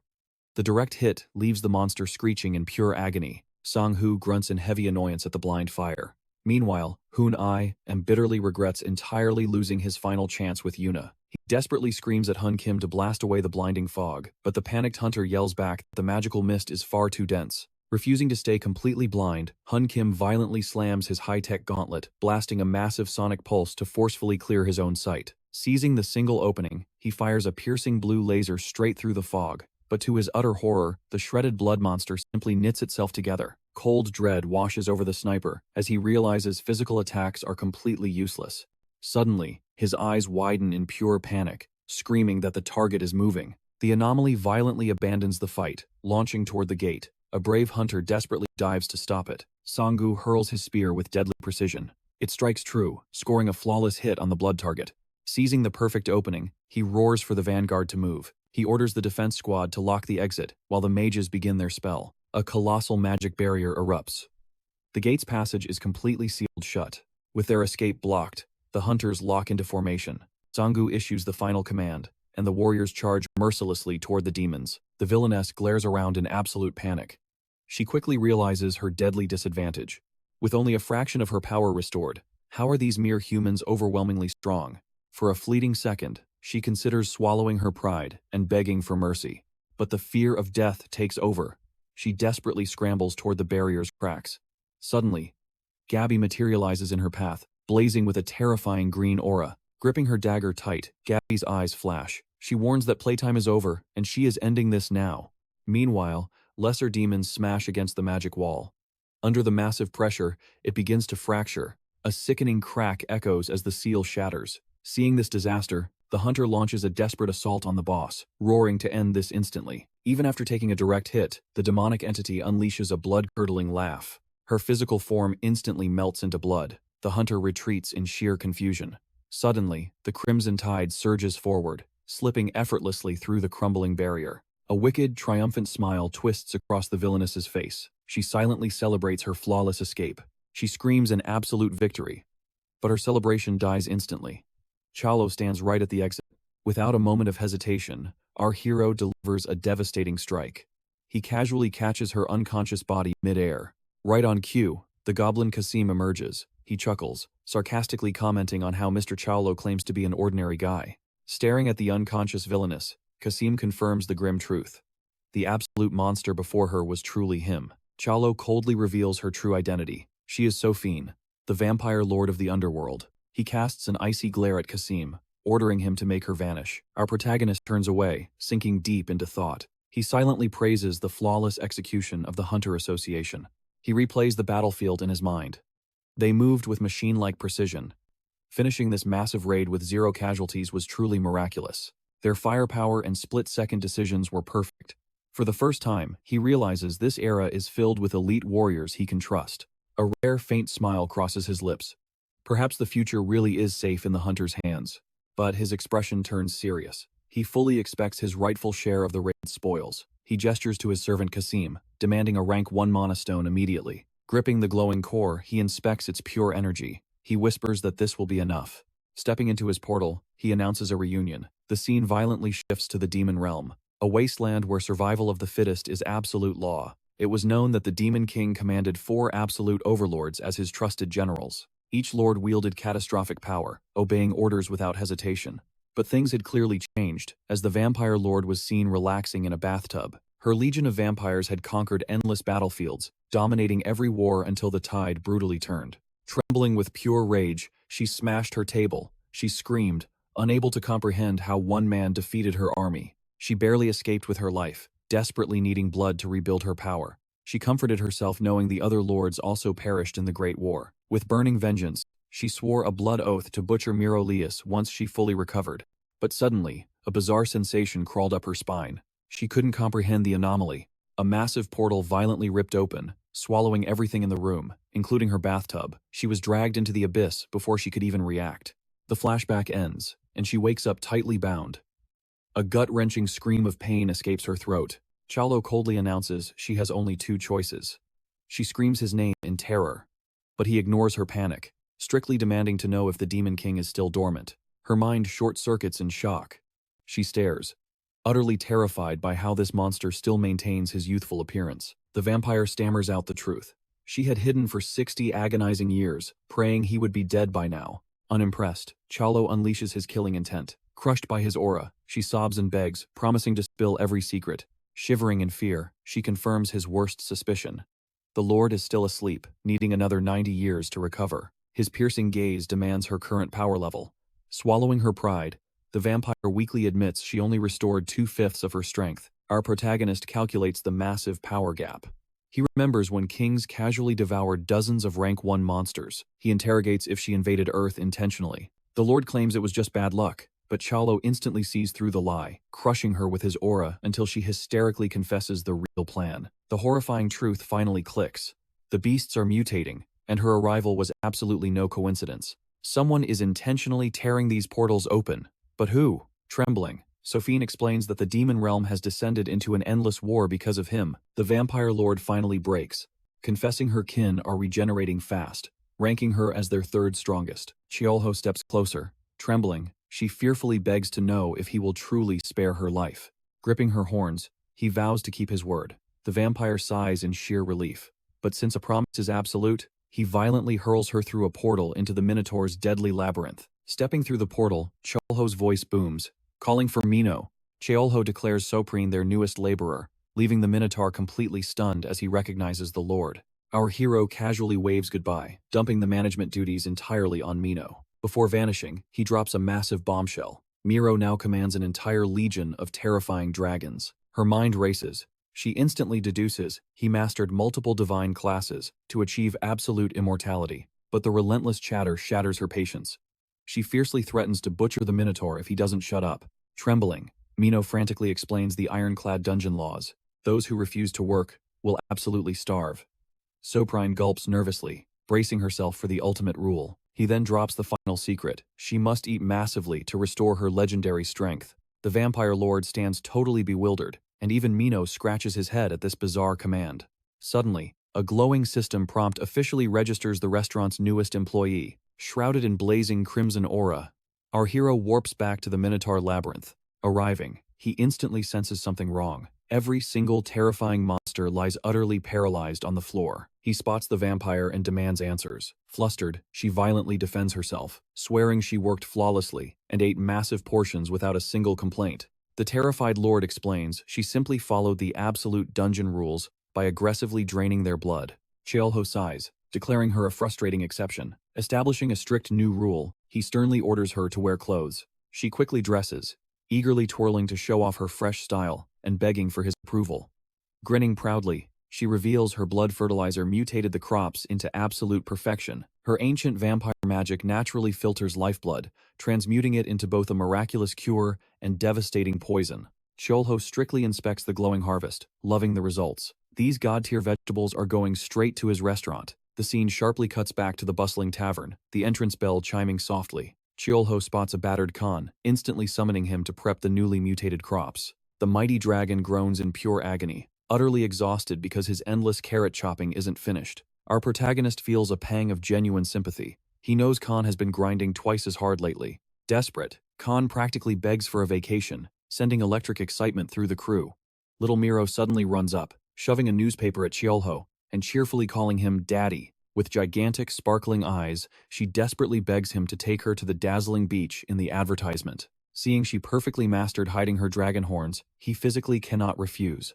The little girl instantly explodes with joy. To show her massive gratitude, she drops into an overly dramatic bow, leaving our hero awkward. Chuckling warmly, he glares at Khan, demanding if he taught her that. Chul-ho shakes his head, saying that is not the right way, and orders the dragon to get ready. With their epic vacation locked in, they heavily bolt the restaurant doors and hang a closed sign. Out on the sunny streets, the squad is buzzing, decked out in bright beachwear and floaties. Our hero fully prepares for departure. With a single, godlike tap, anti-gravity magic surges, lifting everyone effortlessly. Suddenly, they start flying. Khan shouts in pure shock at his boss's incredibly overpowered ability. Chul-ho calmly explains he learned these support classes to assassinate enemies faster. Warning everyone to brace themselves, he scoops up the giggling little dragon and prepares for takeoff. Boom! They blast across the endless horizon like a blazing purple comet. Khan's jaw drops, screaming that flying in a fragile human body feels absolutely terrifying yet exhilarating. And so, holding the precious little girl tightly in his arms, their epic journey continues. While the crew enjoys the breathtaking flight, Chul-ho's eyes narrow intensely. He silently braces his squad for the absolute chaos waiting ahead. Piercing through the dense forest canopy, a blinding light erupts.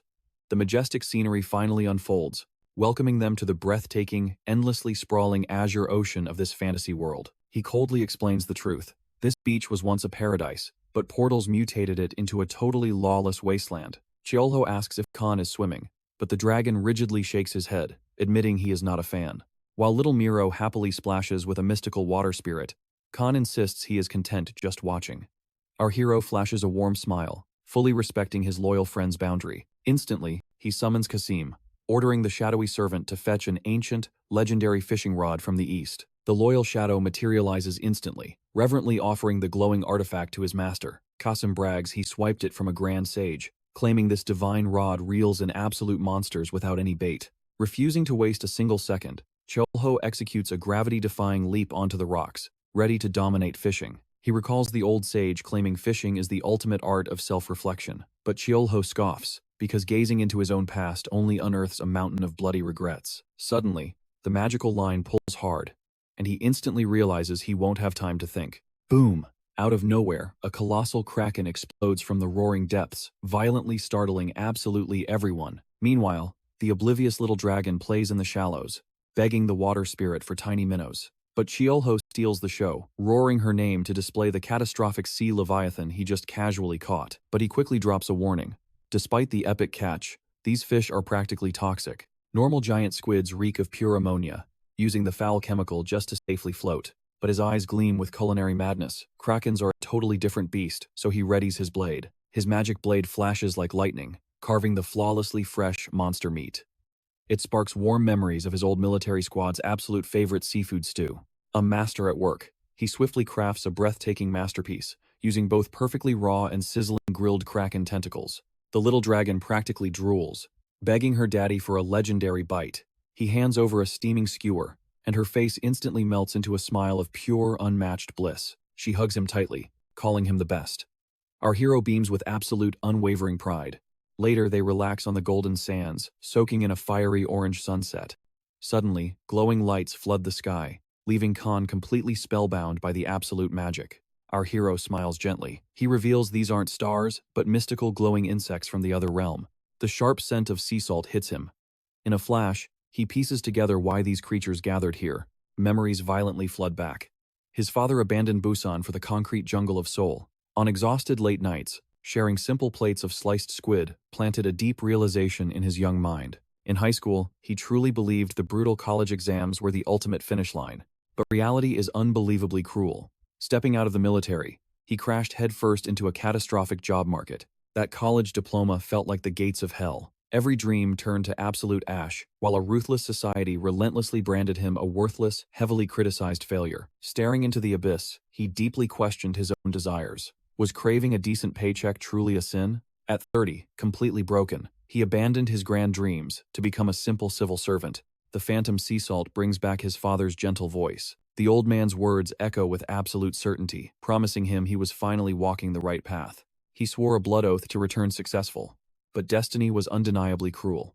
Denied a hero's homecoming, he was violently dragged into this strange alien world instead. The illusion shatters. Khan's worried voice slices through the heavy silence, violently dragging him back to reality. Staring at the endless horizon, his eyes carry heavy, unspoken sorrow, but he forces a warm smile, burying his bleeding heart behind a very quiet lie. Sensing the mood, Khan offers a cold drink. His comrade immediately accepts without hesitation.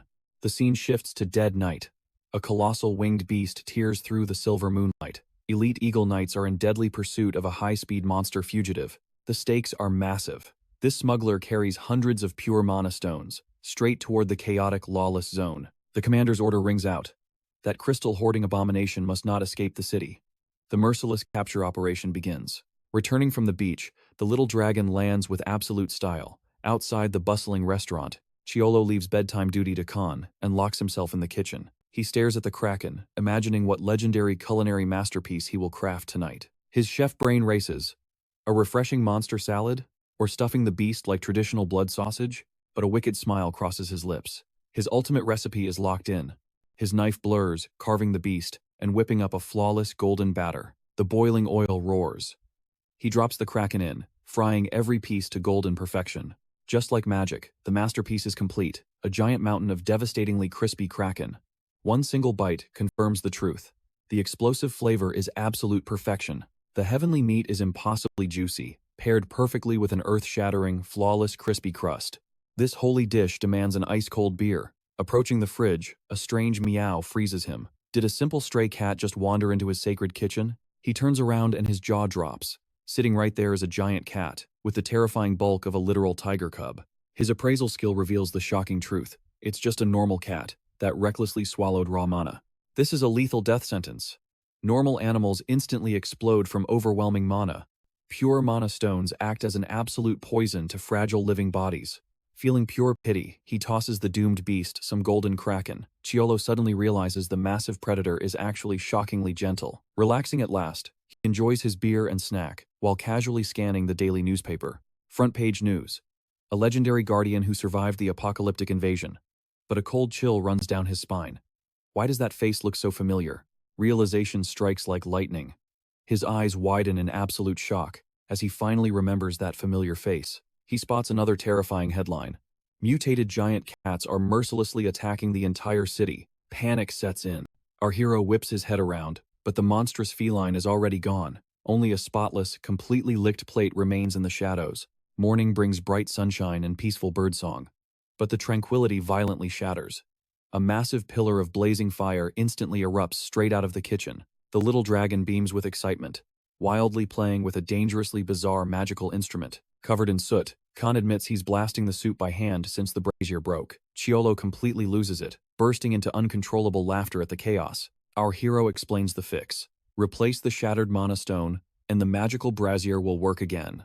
A sudden meow breaks the silence. Khan is stunned that the solution was so simple. The giant feline returns, offering a dead rat as tribute, but Chul-ho isn't thrilled. Trembling, the little dragon mistakes the beast for a tiger. However, Chul-ho calmly explains it is just a cat. She steps up and strokes the massive beast, giving it a proper name. The brave little girl mounts her new steed and roars. Attack! She dashes away on her feline mount. Watching them go, Chul-ho realizes it is gentle, wondering if other stray cats consumed mana. Out of nowhere, Hodori abruptly sprints outside. This sudden departure leaves them both utterly confused. A mysterious figure lands with his majestic eagle, appearing at the restaurant entrance. He greets the chef, while the little girl sulks over her lost feline friend. The gentleman takes a seat at the counter, requesting a simple, light meal to eat. Right on cue, Hikong and Shinryu arrive. Shinryu coldly suggests exterminating the mutant cats. Starving, he demands a freezing cold dish to eat. Intrigued by today's special menu, Chul-ho retreats to the kitchen. He ponders crafting a chilled masterpiece using the kraken he recently hunted. With a master's touch, he serves icy kraken soup, featuring perfectly sliced, translucent squid. Hikang immediately requests rice, though Shinryu scoffs at the ridiculous idea. Flashing a confident smirk, Kang mixes the grains into his chilled broth. As Kang takes a bite, the heavenly flavor explodes. The intoxicating aroma leaves the other proud hunter practically drooling. Desperate, Shinryu begs for a taste, but Chul-ho bluntly tells him to order his own. He then asks the gentleman about hunting those mutant cats. The stoic hunter confirms his lethal mission. Hearing this, the Temple Guild captain worries about him facing this deadly threat completely alone. Unfazed, the man reveals a crucial detail. These are likely the exact cats from his old cold case. Chul-ho's curiosity is instantly piqued. The gentleman explains that a daring thief once stole endless mana stones. Following the heist, the rogue vanished without a trace. His underworld alias was Beast, a criminal blessed with the terrifying power to command animals. The scene shifted to a tense memory. Elite hunters lay in ambush, preparing to intercept Beast's hijacked truck. A powerful mage unleashed her arcane energy. Massive roots erupted from the earth with devastating, unstoppable force. The vines coiled around the truck, crushing the steel like paper. But trapped inside, the mysterious villain let out an eerie whistle. Boom! A massive flock of crows exploded from the wreckage, catching them off guard. One bird snatched a glowing mana stone and bolted. Barking orders, the gentleman commanded the mage to surround them. Instantly, she cast a blinding cage of light, but her magic violently failed, leaving her utterly bewildered. Suddenly, a colossal black tiger lunged from the shadows, tearing through the magical roots. The horrific truth struck him. Their enemy was a dangerous hunter who weaponized wild animals in combat. A subtle movement triggered his combat instincts. Spinning around, he was stunned. Several cats, radiating blinding golden auras, frantically fled the chaotic crime scene. The pieces finally clicked. The explosive flock of crows was a calculated distraction for the others to escape. Atop the ruined truck, an even larger tiger unleashed a deafening roar, fiercely guarding its master. Flashing a wicked smirk, Beast hid in the shadows. Pleased with his plan, he mounted his eagle and soared away, escaping the elite hunters. Back in the present, the gentleman is absolutely furious. He cannot believe he let the villain slip away. He declares recovering the stones is the ultimate priority. At the restaurant, the grim truth drops. The villain fed the stones to 30 cats. Chul-ho chimes in, noting few beasts can survive that raw power, gaining monstrous strength for only a brief moment. The hunter confirms his objective is executing the 4 surviving cats. When Chul-ho questions the thief's motive, the hunter suspects the guy is forging something sinister. He also reveals a heavy truth. Most hunters in the lawless zone are foreign mercenaries. Rising to his feet, the gentleman states he must strike before public hatred for cats worsens. Bidding farewell, he steps out, prompting the other hunters to leave. Now, completely alone, the solitary hunter ventures through the eerie forest as the bleeding sun sets. His footsteps abruptly halt. Every instinct screams that something is hidden in the shadows, silently watching. Pushing through the brush, he discovers a dead cat that couldn't handle the power. Suddenly, a sharp meow pierces the silence, startling his eagle into landing. Emerging from the gloom is Hodori.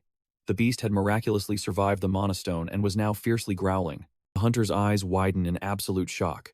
Defying all logic, the overgrown feline is in pristine, combat-ready condition. The ferocious creature brandishes its razor-sharp claws.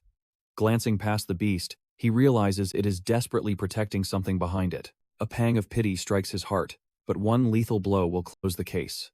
He swallows his guilt, repeating a cold mantra. Business is simply business. The defiant beast's reflection shines in his cold lenses. Preparing his lethal strike, he convinces himself this is righteous. Meanwhile, Chul-ho washes dishes, pondering those lawless zone hunters. A nightmare realm flashes before us, an apocalyptic world, where torn portals bleed endless, dominating monsters. Scrubbing away, he reflects on a chilling truth. To survive there, a hunter must be exceptionally strong. Ding! The entrance bell shatters his thoughts. A mysterious voice suddenly calls out, "Chief," instantly grabbing his full attention. Captain Jae-woo steps inside. Chul-ho greets him, asking if his business concluded smoothly. Returning to the counter, he presents a potent, burning liquor called Hangju. The captain accepts the heavy glass.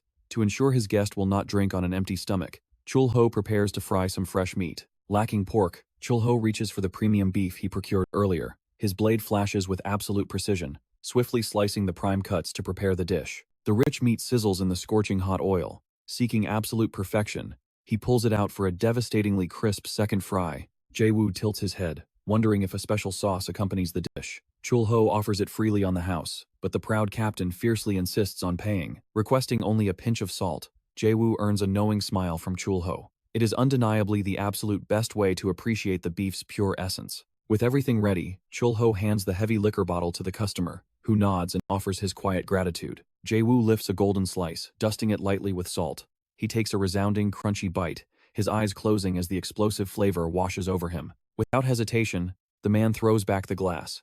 The potent hongju blazes down his throat like liquid fire, awakening his exhausted senses. A heavy sigh of pure relief escapes his lips as the tension finally melts away. Suddenly, the customer calls out to Chul-ho, whose gaze sharpens to listen. His voice drops, heavy with conflict. He asks what a man must do when his cold logic violently clashes with his bleeding heart. Chul-ho replies that the brutal battlefield birthed those agonizing choices daily. Memory flashed back to a dying comrade, completely encircled by bloodthirsty enemies. He explains the raw agony. Your desperate heart screams to save your comrade, blinding you completely without thinking about the grim consequences. But your freezing logic commands you to advance with the surviving troops to save many more lives. Back in reality, Chul-ho reveals a grim truth. Either way, a crushing, soul-deep price was always paid. Jae-woo hangs on every word as Chul-ho speaks of lingering regrets and bitter gains. Then, he throws out a question. What if the loss is only money? The captain reflects on this striking truth. Looking back through the lens of survival, maybe worldly wealth simply does not matter that much. A profound silence wraps around his thoughtful gaze. Seeking final clarity, he raises his glass and downs the fiery liquid in one decisive gulp. Lowering the empty glass, he admits his heart feels at ease. Instantly, a memory of Sung-gu Kim drinking in solitude flashes into Chul-ho's mind. Chul-ho smiles knowingly, thinking that the legendary spear mage and this honorable gentleman share the exact same unyielding aura. Suddenly, Florzena bursts through the tavern doors. She cheerfully greets the man, addressing him as the illustrious Captain Gentleman. Spotting his spirit eagles outside, she came running. When asked why she is wandering so late, Florzena beams, revealing her home is down that dark alley. Her eyes lock onto the delicious food, begging for some meat, but Jae-woo instantly dismisses her hungry pleas with absolute authority. Offering profound thanks for the life-changing meal, he leaves the drained bottles behind.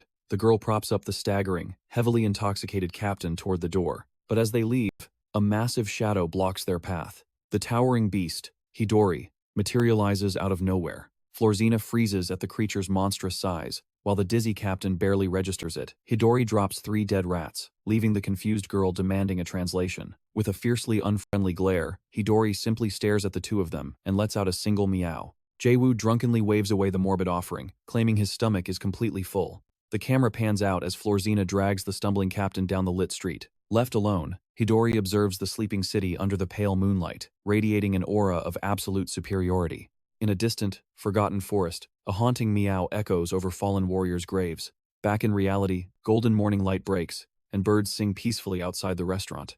Inside the quiet sanctuary, Chul-ho is carefully brushing the sharp teeth of a small, snow-white creature, but Khan panics, screaming at the tiny beast not to swallow the toothpaste. Sitting at the table, Chul-ho realizes his endless nightmares have finally ceased. His sharp gaze catches a morning newspaper story about the recovered mana stones, prominently featuring the brave captain's photo. The puzzle pieces snap together. Remembering their heavy conversation, he realizes the noble captain paid for the magic stones out of his own pocket. Chul-ho smiles warmly, thinking Jae-woo is a genuinely good man who is destined to become a legendary guardian. Yet, his warm smile vanishes, replaced by cold steel. The newspaper also exposes the foreigners, a shadowy syndicate ruling the deadly Forbidden Zone. It grimly explains that over the past 30 years, many powerful hunters have mysteriously emerged, only to vanish into complete obscurity. During that bloody era, 2 opposed ideological factions waged endless shadow conflict. After a catastrophic, world-shaking monster invasion swept the land, the shattered factions separated forever. Retreating into the shadows, they morphed into the foreigners, a terrifying anomaly threatening the city's fragile peace. Deep within a classified office, a tense man wipes his brow, wondering if humanity has finally passed the catastrophic point of no return. The scene cuts to a massive, echoing hangar, where a colossal mecha is being meticulously analyzed by an elite technician. Hun Kim notes the mechanical beast's improved fluidity, yet warns that legendary materials are needed to survive the strain. He praises her work, utterly blind to the looming disaster. Just then, Captain Jae-woo steps from the shadows with a hot coffee, confidently explaining that the terrifying beast will never leave the containment zone. Hun Kim seizes the tense moment to mention that the Undertaker, a legendary monster among the foreigners, is officially returning to the city. He reveals a chilling secret. An unofficial Tier 1 hunter currently exists besides the known ones. They brought this hunter in through the shadows to prevent panic over Yorger's disappearance. JW narrows his eyes in thought. Shadowcat and Undertaker are finally returning from abroad. A dark premonition hangs in the air. Something truly massive is about to break. Deep within the forest, the hunt is on. Gabby sprints, breathless, accused of being an association spy. Fangs sink into her leg. A vampire bat strikes. Ignoring the pain, Gabby uses her elven agility to vanish. Meanwhile, Khan intensely studies a map, plotting his next bold move. He locks onto the uninvestigated northwest gates, eager to conquer new territory. The engine roars. Khan tears down the road on his new motorcycle, savoring his hard-earned freedom. His joyride cuts short at a strict checkpoint. The heavy steel gate drops. Stepping off his bike, a stern guard approaches, demanding a full inspection. Khan questions the heavy security. The guard's face turns grim, warning him the zone has become extremely dangerous. The guard's eyes widen at his ID. He recognizes the elite hunter. Khan confidently confirms his next expedition. Chalo's warnings echo in his mind. After scanning for Mona, Khan signs a waiver, taking full responsibility for his survival. The guard prays for a safe return. Khan quickly thanks him before revving the throttle. The massive engine howls. He blasts past the perimeter, crossing into the forbidden zone. Deep in the wilderness, he hits the brakes. This spot is isolated enough. With absolute resolve, his real investigation finally begins. Explosive power surges. He rockets through the sky, leaping toward the glowing dimensional portals. He blitzes through portals, finding only mutant plants and pathetic slimes. He bursts out, pinching his nose at the unbearable monster stench. Suddenly, his stomach lets out a thunderous growl. He realizes he is completely starving. Something feels completely wrong. The forest is dead silent. An overwhelming dragon's aura has terrified every beast into hiding. A sharp rustle breaks the silence. Khan spins around on pure instinct. Sensing multiple human presences, dark silhouettes emerge. He counts more than 10 hostiles. Khan's eyes widen in absolute shock. These people are awakened hunters. Through the foliage, he spots a cornered Gabby. A realization strikes. Could this be the rumored elf? The desperate woman stands trapped at a dizzying precipice. A mocking hunter sneers, gloating that she walked perfectly into their inescapable trap, making her freeze. Cold sweat drips down her face. The vampire bat's lethal venom is rapidly boiling through her veins. A bitter thought hits her. After years of hunting rogue outsiders, she never imagined meeting such a cornered end. The bloodthirsty mercenaries advance, but a commanding voice suddenly echoes, strictly forbidding them from delivering a killing blow. The leader reveals they spent 5 grueling years plotting to capture her alive. A brute with a massive tiger steps forward to claim the ultimate prize. With a cruel smirk, he orders his ferocious beast to brutally play with her until she breaks. Gazing at the abyss, a deadly fall seems her only escape. Suddenly, a terrifying tremor violently shakes the earth. The arrogant hunters freeze in absolute panic. A blinding light erupts from nowhere. The confused warrior shields her eyes from the dazzling phenomenon. Boom! A giant sphere of pure energy detonates. The sheer power leaves all the hunters paralyzed. The devastating shockwave shreds the forest. It crashes directly into the ambushers, sending them flying as agonizing screams echo. The overwhelming destruction shatters their morale. Even the cocky leader and his tiger flee in sheer terror. Furious, the fleeing leader grinds his teeth. How did the association breed such a monster? Outmatched by this surreal force, he screams for a retreat, cursing his ruined plans. Calling her lucky, he abandons her in the blazing inferno. Suddenly, she begins violently convulsing, and the blazing fire isn't the real reason why. It's a suffocating primal terror that completely crushes her. Just as her legs give out, Khan flickers into existence, safely catching the collapsing elf. Seeing her passed out, his sharp eyes immediately catch the festering mark of a vampire bat. Cradling the fragile elf, Khan scans the chaotic, smoking battlefield. He grits his teeth, pondering his next move. The scene shifts to a dark, damp cavern. Gently laying her down, Khan awkwardly scratches his head, completely clueless on what to do next. His survival instincts kick in. To stop the venom, he desperately needs to cool the wound and drain it. Without a single ounce of healing magic, he swallows hard. He must clean the wound by hand. Khan is deeply conflicted. He hesitates, but letting it fester means death. Steeling his nerves, he reaches out, carefully attempting to rip a tiny piece of her torn clothing. But as he gets closer, the injured elf suddenly snaps her eyes open. Startled, Khan leaps backward, frantically yelling an excuse. She pushes up, demanding answers. Blushing, he stammers that he just happened to stumble upon her. The warrior narrows her eyes at his presence. Diffusing the tension, Khan quickly explains they are hiding safely in a cave. She notices the excruciating pain has faded, realizing he was only trying to help. As the elf whispers a thank you, Khan turns bright red, flustered and completely speechless. He brushes it off as nothing. A heavy, suffocating silence instantly crashes down upon them. Desperate to shatter the tension, Khan shoots to his feet. He paces away, needing space. He checks if she can move. She struggles, admitting her legs will not work. He offers a hand, but she firmly rejects it. A normal civilian should never risk his life. He insists on helping anyway, but as he shouts for Aunt Gabby, a mechanical drone suddenly drops in. Khan narrows his eyes, completely suspicious of the bizarre machine. Suddenly, a massive mechanical giant shakes the earth. Inside, the pilot instantly spots him from the diner. The elf claims he was merely wandering. The pilot blinks, utterly baffled by this excuse. Ju suddenly arrives, backing up the alibi with the North Gate logs. She realizes this rescue party was forged for her. Ju proudly declares her the association's ultimate treasure. Khan flushes deeply. He awkwardly asks if she is hurt or needs fresh clothes. Ju respectfully bows, offering deep gratitude and a hefty reward for her safety. However, he strongly hints that Khan needs to leave. The dismissal leaves the boy shifting uncomfortably. The scene snaps back to the diner. A pressure cooker shrieks, blasting thick white steam everywhere. Back home, Chul-ho spots a soot-covered Khan. The boy boldly confirms the impossible. He truly breathed fire. The tiny beast dances joyfully on his shoulder. Chul-ho praises Khan for surviving the ordeal. Suddenly, the creature transforms into a cheerful little girl. Chul-ho watches her celebrate, dread pooling in his gut. Khan arches a brow. He asks how playing with her all day has not completely drained him yet. Chul-ho sighs, confessing it is absolute mental torture. Meanwhile, she begs for just one more game. He explains his desperate strategy. Exhausting her is the only way to guarantee a peaceful night. Outside, Khan bursts into roaring laughter. Annoyed, Chul-ho orders the boy to pitch in. The scene shifts to the imposing Hunter Association. An agent finalizes the report. Khan is utterly powerless, devoid of any mana. Ju notes his past travels across dangerous zones.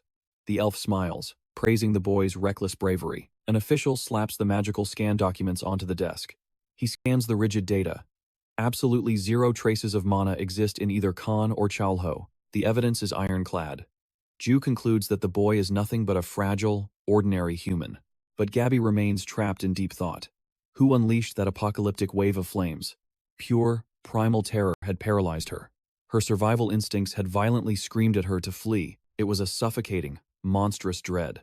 So why did that godlike aura seem to radiate from the diner owner's nephew? Clang, the chilling scrape of heavy chains shatters the silence. A dark, ancient memory awakens. The past reveals a broken Chul-ho, bound in heavy iron. He speaks of 10 agonizing years of endless wandering. Every step was burdened by those cursed, inescapable chains. Throughout this journey, he conquered deserts and distant kingdoms. He even conquered the endless, raging seas. Yet, not a single legendary sage or grand scholar could grant him the truth. Pushed beyond human limits, he crashes into the dirt. Despair whispers that he will never see home again. Hands shaking, he screams to the divine entity that dragged him here. A blinding, celestial light pierces the dark. He roars at the heavens, swearing he completed his duty as Miro-Lekus. The divine glow mends his shattered body. Hope blazes within his soul for a final answer. Eyes burning with intense blue fire, he begs to be sent home. But then, the sky rips apart. A vortex of sinister, dark purple energy spirals above. Utterly bewildered, he slowly extends a trembling hand toward the rift. Vicious gravitational forces snare his arm.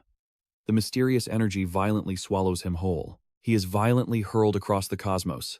Blazing stars and alien worlds blur past him.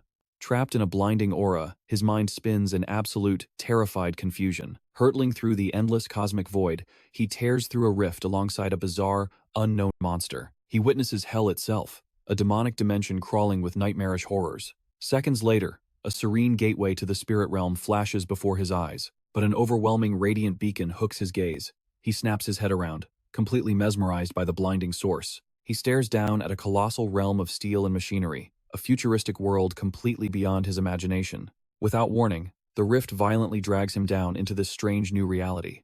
As he plunges toward the core, his eyes ignite with brilliant gold, sealing his new fate. He squeezes his eyes tightly shut.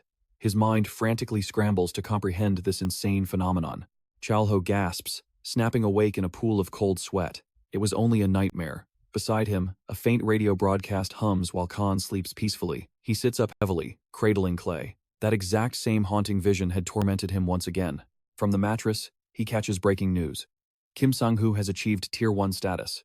The anchor confirms 4 Supreme Hunters now exist, but Chul-ho finds this sudden promotion highly suspicious. He ponders the heavy weight of such a title, an absolute shield for humanity. yet a terrifying deterrent to any lurking threats. Chul-ho narrows his eyes. Could this sudden power shift tie directly into the escalating foreigner crisis? Meanwhile, inside the Hunter Association, a highly classified, high-stakes council meeting is underway. Kim Sang-hoo snaps his gaze toward a groaning chair, anticipating the figure hidden in the shadows. Suddenly, the legendary, unofficial Hunter Undertaker declares his dramatic return. Following a grueling 3-year shadow operation, Kim Sang-hoo realizes this is his first time seeing the man. His true identity remains an absolute dangerous mystery. His true ability remains shrouded in absolute secrecy. Even his voice has lost its human tone. The eerie creak of his chair echoes through the silent room, carrying an unsettling, unnatural rhythm. Stepping outside, Sang-hoo grabs a coffee. Gearwork casually asks if his day was a nightmare, then questions his missing glasses. Gearwork smirks, confessing he wore contacts just to impress Yuna. Calling him a total buzzkill, Gearwork reveals their latest intel is genuinely terrifying. Exhausted to his core, Sang-hoo sighs that an ice-cold beer is his only salvation. At the word beer, Gearwork's eyes light up with pure joy. He instantly drags Sang-hoo away, who inwardly panics, knowing the Blade Queen will unleash her wrath on him later. Sang-hoo still cannot believe they are actually day-drinking right in the very heart of the city. Suddenly, they spot Chul-ho and little Klee happily receiving a pizza delivery at their front door. The hunter finds the delivery strange, but Chul-ho warmly explains it was his daughter's wish. With the cutest smile imaginable, little Klee adorably invites them to share some peach za. Instantly melted by her absolute charm, the two hunters eagerly ask to join the pizza party. Chul-ho quickly turns to the delivery man, ordering a few extra boxes before he can leave. The tired worker sighs, confessing he is far too swamped to even play with his own little girl. Moved by this, Chul-ho warmly invites him to bring his daughter over. He kindly suggests the two girls would become fast friends, since they are exactly the same age. The grateful man bows and departs, as little Klee waves a sweet goodbye. Carrying the heavy boxes, Chul-ho excitedly declares that the feast is ready. A glorious pork pizza with a rich, cheese-stuffed crust appears, making little Klee bounce with joy. She eagerly bites into a massive slice, the melted cheese stretching perfectly. Sang-hoo and Gearwork watch in pure awe, completely disarmed by the little girl's absolute adorableness. Chul-ho casually pours the frosty beer, politely asking if day drinking is really allowed for them. Sang-hoo laughs it off as perfectly fine. He explains their special rings instantly drain alcohol from their systems, a detail Chul-ho completely brushes off. His eyes gleaming with sudden excitement, Chul-ho declares he will demonstrate the ultimate somake cocktail technique. He masterfully stacks 2 soju glasses, filling the bottom one to the absolute brim. Next, he drops the shot into a frosty mug, topping it off with the golden brew. With a swift, sharp tap of his chopsticks, the golden mixture violently fizzes to the top. The legendary drink is poured, though Sang-hoo jokingly requests more beer. Raising their glasses, they offer a massive toast to the association's newly awakened Tier 1 hunter. They down their glasses in one shot, basking in this rare, peaceful moment among comrades. A mountain of empty bottles proves just how long their glorious afternoon of drinking truly lasted. Suddenly, Gearwork's watch violently beeps, signaling their break is over. Their rings softly glow, as Sang-hoo smirks, admitting that cocktail trick was dangerously good. They quickly bid farewell to the chief and little Klee. Chul-ho warmly tells them to stay safe. As Klee sweetly begs for more pizza, Chul-ho suddenly remembers a crucial detail. But Gearwork rushes back in, handing over a mysterious new pamphlet for him to investigate. It is an exclusive invitation to the Guardian seminar. Chul-ho gratefully nods and pockets the paper. Klee spots the glossy photo and excitedly screams about magic, leaving Chul-ho utterly confused. Flipping the paper, his eyes widen. It is the legendary illusionist Du Yong-han, the fierce guardian of Gangbuk. The little girl innocently asks if this grand magician is his friend. Chul-ho offers a stiff, awkward nod. The scene bleeds into a nostalgic soul flashback. He remembers the distant days when they were mere classmates. Wearing a bright, unwavering smile, the young magician declares that in their darkest moments, they must smile even brighter. He dramatically pulls a glowing crystal ball from his top hat, asking if the crowd is ready. Suddenly, an explosive storm of playing cards erupts into the sky, leaving everyone completely mesmerized. Holding a single card over his eye, he boldly announces that tonight, they will ignite all of Gangbuk in a dazzling explosion of neon colors. Snapping back to reality, Chul-ho softly confirms to little Klee that the man on the flyer is indeed an old comrade. Time has deeply altered his friend's face and spiritual aura, but that fiery determination in his eyes remains completely unchanged. A fond smile escapes his lips.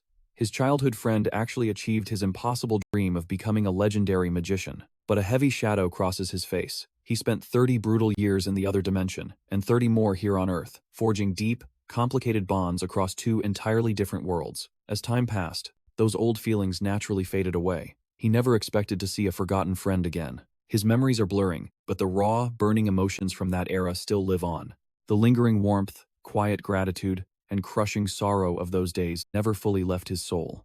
Still, he stares at the crumpled flyer, amazed by how drastically his former friend has evolved. The scene violently shifts back to the grand spectacle, where the roaring crowd screams in pure, absolute ecstasy. Deep backstage, the magician sweeps back a heavy curtain, preparing for his next epic illusion. The ecstatic crew showers him with praise, but he waves them off, excusing himself to handle a sudden, urgent matter. But his boots instantly freeze. A horrifying, unnatural aura saturates the air. Glancing up, a terrifying rift tears through the night sky, birthing a massive, ominous portal directly above the city. A frantic beeping erupts from his communicator. A new gate has just spawned on the neutral building's rooftop. Knowing the casualties could be catastrophic, he has to wipe this out fast. He instantly conjures a massive ace of spades. He hurls the heavy card with explosive force. The magician launches himself into the air, soaring toward the swirling vortex. Using the giant card as a stepping stone, he dives headfirst into the gate's mysterious dimension. He scans the area.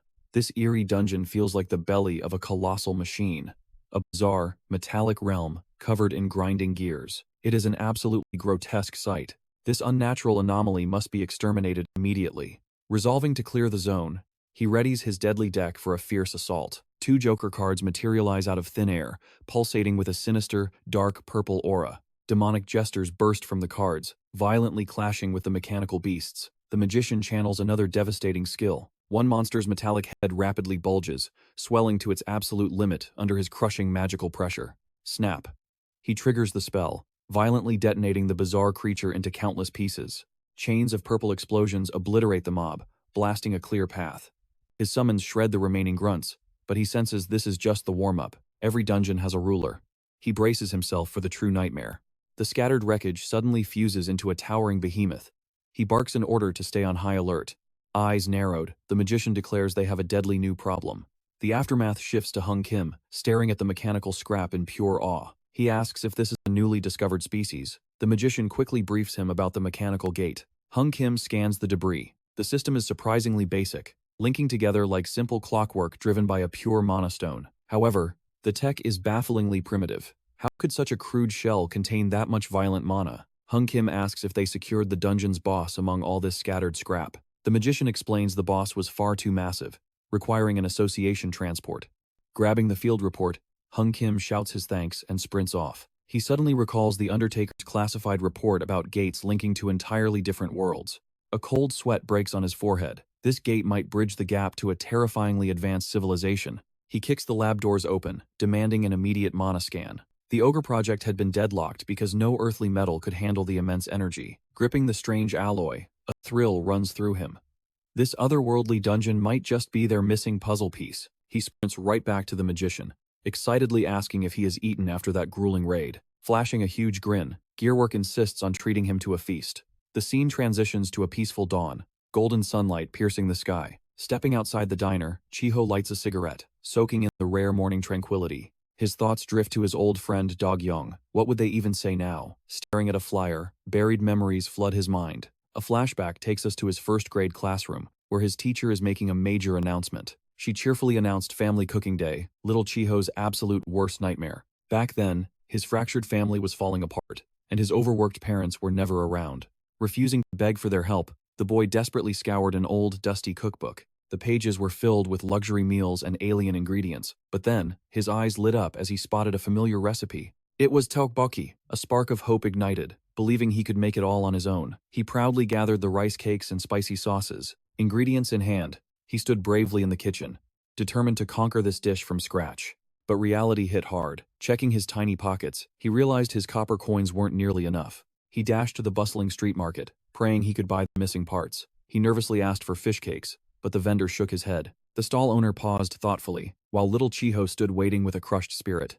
Suddenly, the kind vendor smiled, offering the struggling boy a fresh cabbage to bulk up his dish. Placing the vegetable into a black bag, he handed it over. Chul-ho bowed in deep gratitude, skipping home while whistling a joyful tune. Back in the lively classroom, mothers happily assisted their kids, warning them not to spill the boiling pots. Chul-ho stood completely isolated, muttering fiercely that he didn't need anyone's help. Suddenly, disaster struck. His pot boiled over, violently spilling red sauce. Panicking, he tasted the broth, only to realize the flavor was overwhelmingly, violently salty. Desperate to save it, he dumped his entire water bottle into the bubbling mess. He took a sip, but his devastated expression said it all. In the end, his proud tteokbokki became a completely tasteless, watery disaster. Out of ingredients, despair crushed his tiny heart. He forced a brave smile, but deep down, the little boy was completely broken. Suffocating in the crowded room, he choked back tears of defeat. Suddenly, a voice shattered his isolation, asking about the tteokbokki. His classmate bounded over, eyes sparkling with pure excitement, practically begging to taste the dish. Chul-ho frantically tried to stop him, but the boy was lightning fast, already stealing a massive spoonful.